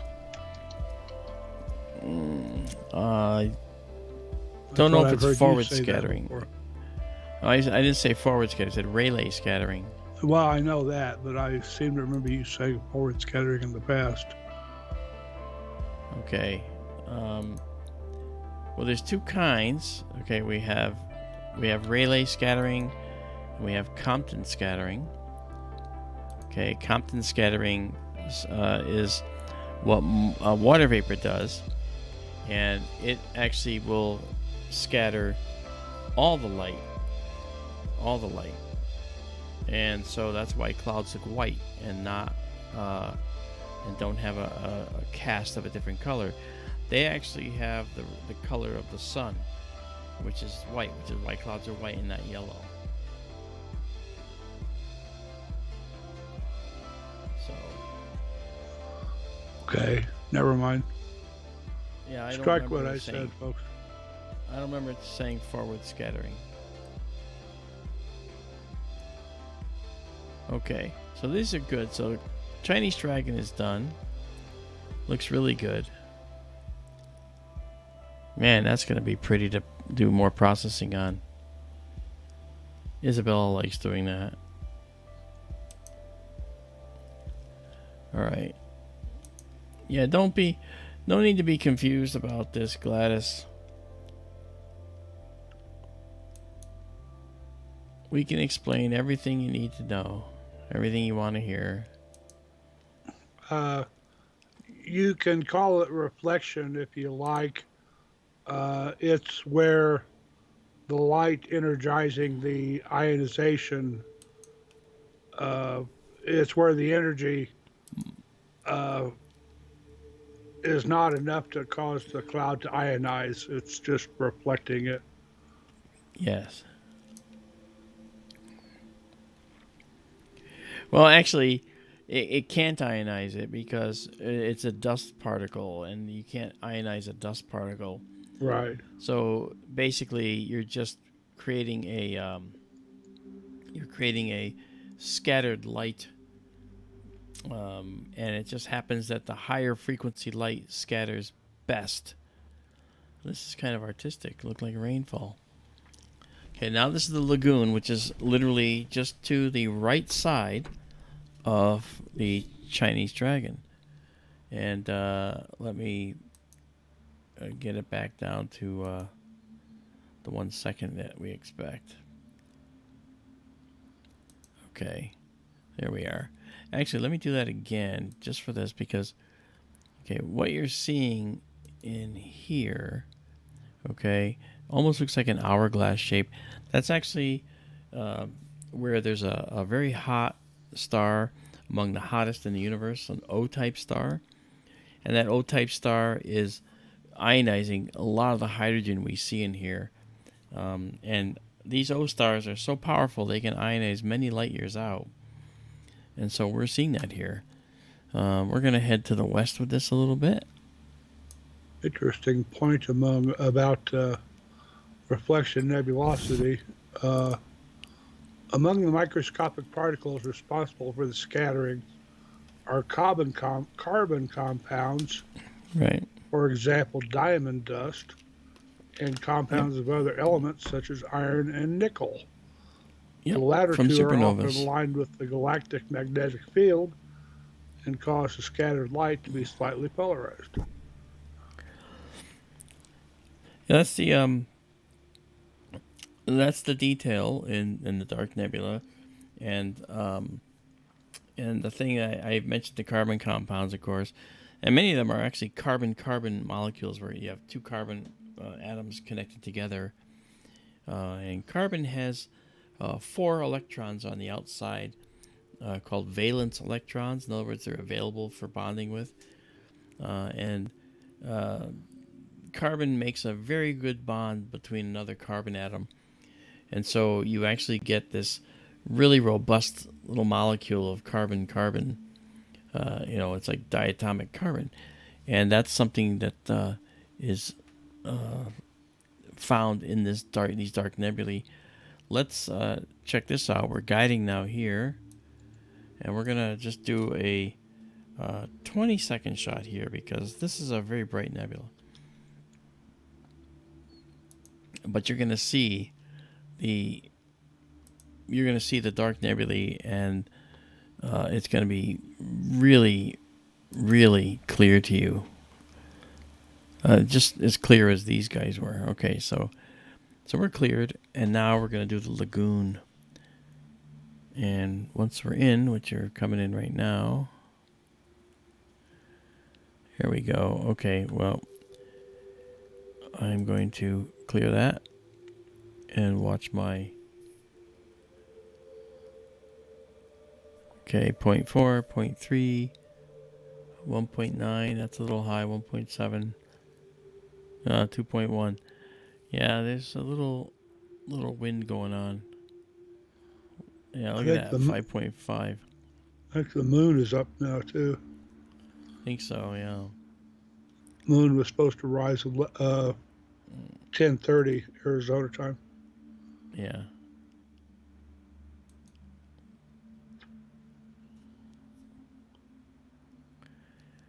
Yeah, see, there was a large motion, so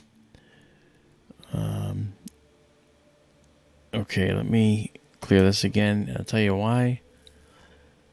I'm gonna go I'll leave that there, but oh yeah, 6.3. Yeah, we're getting a lot of wind because it's actually having trouble staying locked on. Buffeting the telescope. Yep. Yeah, I mean this thing here, is like a sail, and at this particular angle, it's actually catching wind that's probably coming in straight in.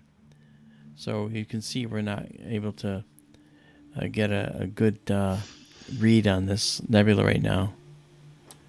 I told you, after the sunset, the wind starts to rise, and that does happen. So we'll try. I'm actually amazed we got the Chinese dragon, but it must have been just enough out of the way. See, like 6.2, and outside the range. Well, We'll let it ride it out and see what we get.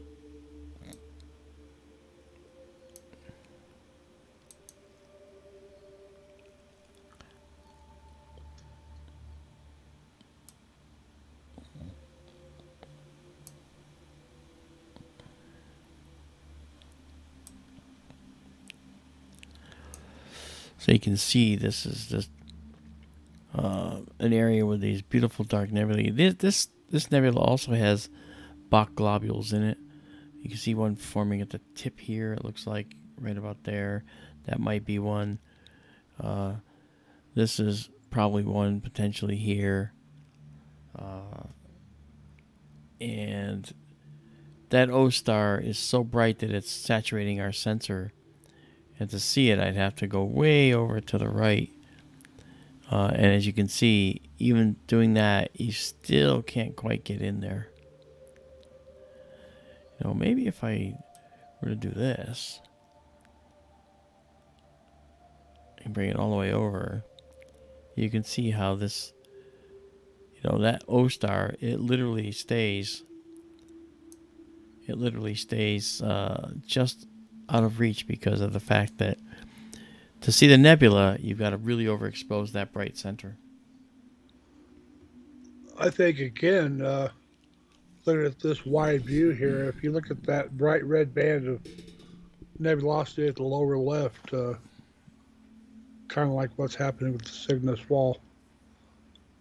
And again, it's like, well, instead of the black cloud of nebulosity blocking the view of the star that's illuminating everything, we see it here. Yeah. Yep. Yeah, and like I said, the density of these clouds is not very high. It's not anywhere near the density of air. Okay, clouds are even more dense, but the density of air is even less dense than clouds, and there's only a few atoms per cubic centimeter in a dark cloud like this, and there's like 10 to the 19th, 10 to the 20th atoms per cubic centimeter of air. So you can see it's a vast difference between what's in an atmosphere and what's out in deep space. Michael Hedrick has a question. Is it just full of angular momentum in all directions? Is what? Just full of angular momentum? Let me know, Michael. Or are you talking about the nebula? Well, angular momentum, comes from objects that are orbiting, rotating, and so certainly there's a lot of orbiting going on. A lot of the gas. Okay, he says. The gas could be gravitationally bound to different stars and orbit stars and so forth. So there'll be some associated angular momentum with the gas. So everything you're looking at here will have some angular momentum of some kind. If it's moving in a straight line, it may not be angular momentum. It could be linear momentum, just going in one direction. So that's very possible as well. It's just a extremely complex universe, and you wouldn't find just one thing happening. You're going to find many things happening out there. Let's go to auto mode here for a moment. So there's the overall frame. You see this. Now again, north is this way, south is that way, and that's toward the west, and that's toward the east. So you have to tilt your head to the left to see how this would look in the sky. Once we rotate the camera properly and get it aligned properly, then you will see it, and it will be a lot more like it should be. Jessica is here. How you doing? How are you?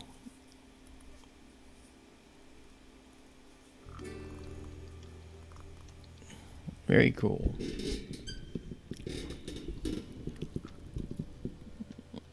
And I also, we've got 15 stacked here. Yeah, it looks like as long as we don't zoom in too much, we'll be able to finish out this exposure. I should probably just do it here and be done with this. Lagoon. Whoa, maybe not. Lagoon Nebula. This is measure 8. Okay, so if we save it now and save exactly as seen. Okay.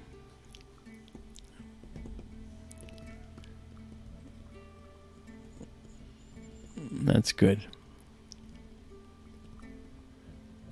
That's good enough. Okay, so let's go back to our low light mode here.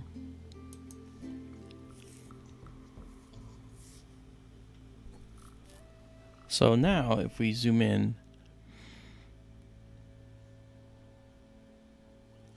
you can see that hourglass shaped area here. This is where that O star is. If we do this, it should still be quite visible here. So there, as we move that, you can start to see, increase the brightness just a little. You can see that is the region within which the O star is residing that's powering a lot of this nebula. It's quite an amazing location. It's very, very hot.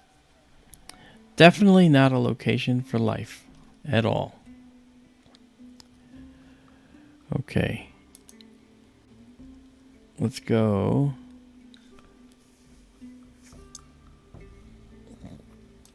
I want to do one more.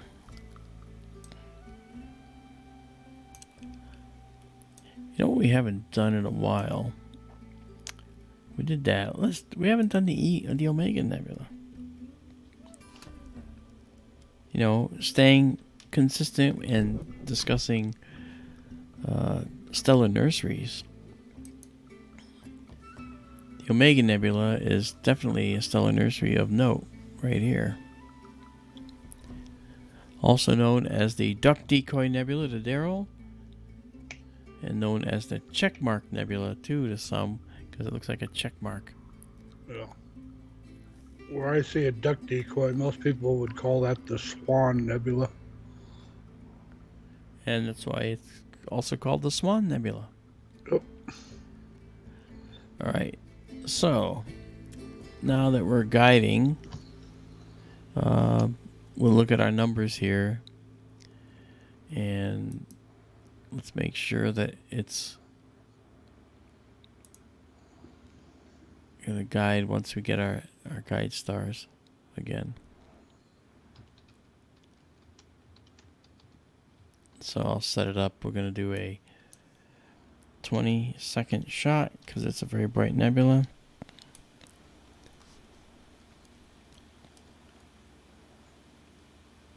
All right. Looks stable right now. Let's give it a shot. Okay. Now we'll go into our live stack and get rid of our last one. This is up on the server now. So we're going to clear it.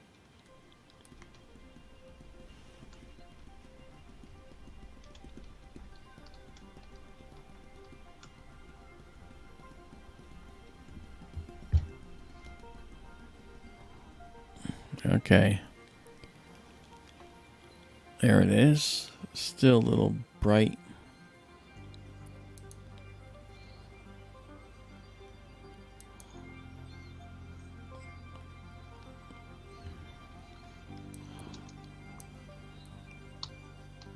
Still pretty bright.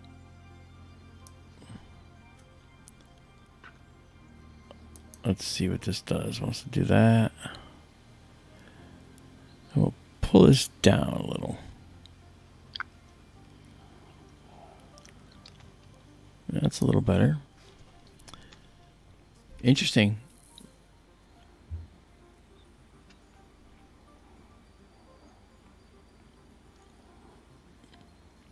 Michael Hendrick says, I love all that stuff, but my favorite is the force that holds the quarks together, which he says is the strong force. Yeah, actually, that's actually quite a complicated little force. Hello, Kathy. Hey, JCO. How you doing? JCO, I want to thank you for your Patreon subscription, by the way. Thank you so much for joining us. Go ahead, Daryl. Have you ever heard of a rock band called Hawkwind? Yeah. They're sort of a sci-fi rock band. Lemmy from Motorhead, he used to be with Hawkwind a long time ago. And there's a British sci-fi author named Michael Moorcock who's a member too.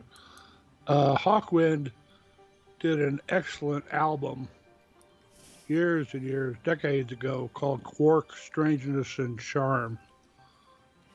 Michael H's comment made me think of that. If you've never heard it, it's a really good album. You ought to give it a listen to. Very sci-fi kind of album. Quark, Strangeness, and Charm, it's called. Mm-hmm. Quarks are interesting particles. Protons are made of 3 quarks, as neutrons are.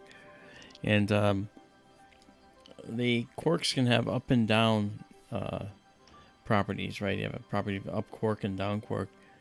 And so the up quarks have a 2/3 plus 2/3 charge, and the down quarks have a minus 1/3 charge.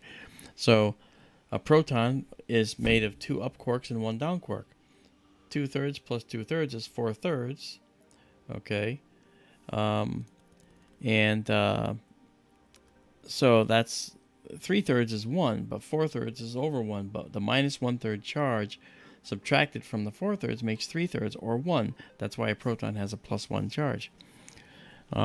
Neutrons, on the other hand, have 2 down quarks and 1 up quark. So they have 1 2/3 and then 2 negative 1/3, which cancels out, making it 0 charge. That's why neutrons are 0 charge.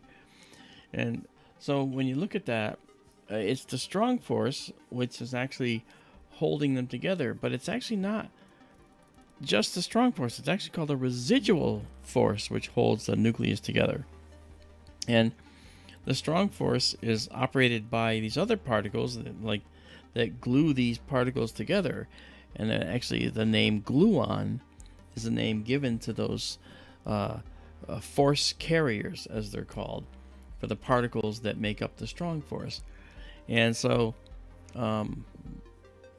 the quarks are held together by these gluons. And the gluons are so powerful that they reach outside of the confines of just the quarks, and they reach into the protons and hold the protons together. But there's limits.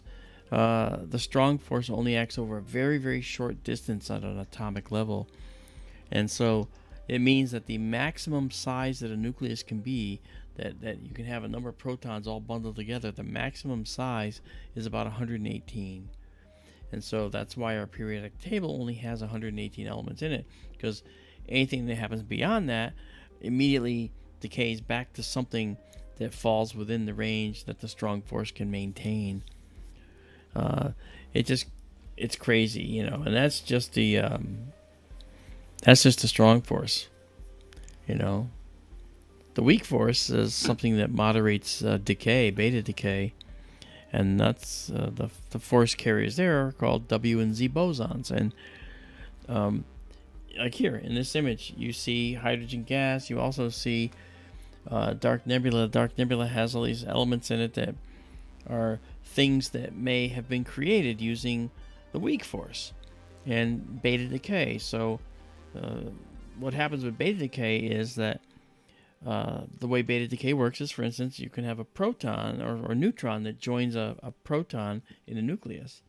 Okay, like for instance, if you take a proton and add it to a hydrogen nucleus, you have a proton, a neutron, and of course the electron circling around. Okay, well that is called deuterium. That's an isotope. It's still a hydrogen atom, but it has an extra neutron, so it's deuterium. Add another neutron, you have tritium. Okay, so deuterium if that neutron is affected by these weak force W and Z bosons, that neutron in the hydrogen nucleus could be made, for instance, by, for example, into another proton, because the way that works is the quarks that make up the neutrons are affected by these by this beta decay process that the weak force takes care of, and so you can get a change in the up and down quarks in a neutron. You could, for instance, get that one that's 2/3 up, and you have the two that are minus 1/3 to make a zero charge. One of those minus 1/3 can be flipped into a plus 2/3, and now look what you got: 4/3 minus 1/3, 1. Now you have another proton, and that's the beta decay process in a nutshell. And so now that hydrogen atom is no longer a hydrogen atom. Now it's a helium atom. Now that works. That works to an extent where this is looking good now. That works to an extent where many of the atoms that are made in our periodic table come from this beta decay process, and stars have this happen and can support this process. Our sun supports the process. It takes a long time for it to happen, though, and the sun doesn't have to be a big, massive star to make all these elements in the periodic table. It can make these other ones through this beta decay process.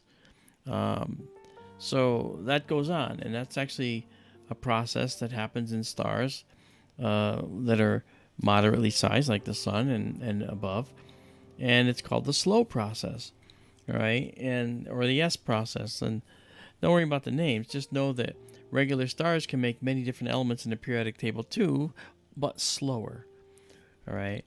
And then when there's a supernova of a massive star, not only has the slow process been going on in those stars, but now you have a very fast process that makes many other elements in a periodic table through the massive compression and shock waves caused by the neutrinos that make up the beginnings of the supernova. And so that process leads to a faster process known as coincidentally, the fast process. And that will allow for additional elements to be made as well. So we're seeing that happen everywhere we look in the universe. And it's really interesting. And I know that that's confusing a number of you, and so I'm sorry about that. We can talk about that maybe in our radio show, Daryl. We'll talk about the fast and slow process again to give people, because then in our radio show where it's multimedia, we can show you things and you actually see what it is rather than just have to hear what it is. Izabela asked a question: is gravity a force or just curvature of space? These people here in the chat try to confuse me. Okay. Depends on your point of view. Okay. Curvature of space is caused by something. So what it's caused by, boy, that's a loaded question too, is mass. All right. And what gives matter its mass? Well, now we have to dive into the world of the Higgs boson. And I think that it was just the best way to think of it is mass. The more mass you have, the higher the gravitational field associated with that mass. And we've discovered that the higher the mass and the more gravitational field there is, the more the fabric of space warps. Now, people think space is just empty. Well, it's not. It's fields. It's not just stuff out in space. There's actually fields out there. All right. There's a Higgs field, for instance, and so space is warping based on gravitational interaction. So that's why a black hole is a location in space where the warpage has gotten so deep that when light enters past a certain radius, it just continues to go around in a circle and can no longer get out. And that's what they mean when they say light can't even escape it. And it gets very confusing when you tell people that light doesn't have any mass. Photons are massless. So why would it be trapped by something that's massive and has gravitational field? Because it's not trapping the light, it's actually curving space, the black hole is, and thus light follows the curve, and so it always follows the curve, and if the curve is too deep, it always just circles around itself afterwards. So light's just following the curve forever, like a car on a hill, I've always mentioned, following the curve of the hill. Anthony says, how can one watch and listen to your radio show? It's on Sunday nights on KGRA DB on YouTube and on KGRA Radio out of Ogden, Utah. And it's a 2-hour show from 6 to 8 Eastern Time. And we've been asked, and now, Daryl, this is the first time you're hearing of this because I was just asked this. I've been asked if we want to change our time to 10 to midnight Eastern. Not the first time I've heard that. What did I tell you before? Bill did. Oh, okay. Yeah, they're wanting to shift us back 4 hours. Yeah, I'm not. It's up to us. If we don't want to do it, we don't have to. Yeah. I mean, it's presently 4 to 6 my time, 6 to 8 your time, and they want to shift it back to, 10 to midnight Eastern time? Yeah. Yeah. Right now it's 6 to 8 though, Anthony, okay? It's still 6 to 8. So it is not going to be 10 to 12 yet. I'll just have to work that through. But it's up to us. You know, they're asking if we want to do it. We don't have to do it. They're not forcing us to do it. But they're giving us the option if we would like to do that. It was Bill's idea, so he said. Yeah, no, it's true because of another radio host that's vacating the slot at 10 to 12. Yeah. Gladys says, am I okay? My eyes seem to be strained. I know it looks like I'm squinting a lot, and the reason is I do wear glasses, but when I sit a little too far from the screen, I can't see it. I use my glasses for far away, so here they are, okay? And so I take them off for near, and but I have two. I used to have two screens, and I have one big curved screen. So the screen from the side looks like this. It's curved. So over there, I've got what is the logical left screen, and over here, I've got what's the logical right-hand screen. But it's all one screen. And so that makes it more flexible for me to be able to do what I do. So I sometimes will squint at the screen to see things. But that's okay. Anyway, this is beautiful. This is a nice rendering of the Omega Nebula. It's actually got more detail in it. I see a lot more nebulous detail than we have seen before. Oh yeah. Okay, that's the Omega Nebula. Okay, I so see a we'll little save rubber this. duck up at the top right now. Yeah, right. This is the head right here with the beak. Yep. The eyeball. Yep. Yep. The reason I saw that so fast is because I saw that too. Yeah. Well, folks, this is it's 2 a.m. here, so we're gonna call it. But this was a great night. Thank you for coming out here. And I think there's so many good comments out there. You know, Cosmic Ray is saying some good things here. Fundamental interactions, gravity, electromagnetism, weak interaction, strong interaction. They were forces. Yeah, and of course, electromagnetism is light, and you know, understand that X-rays, radio waves, infrared energy, that's all light. It's just some you can see and some you can't. Okay, so the electromagnetic spectrum is vast, and so The weak interaction is the reason why you're here, because it allowed for atoms to be changed from one into the next through that decay, where neutrons are changed into protons. The strong interaction is the reason that atoms can exist at all, because the nuclei are held together by the force of the quarks that are holding themselves together, and that force reaches out. It's a residual force, that's called, and that's what holds the protons together.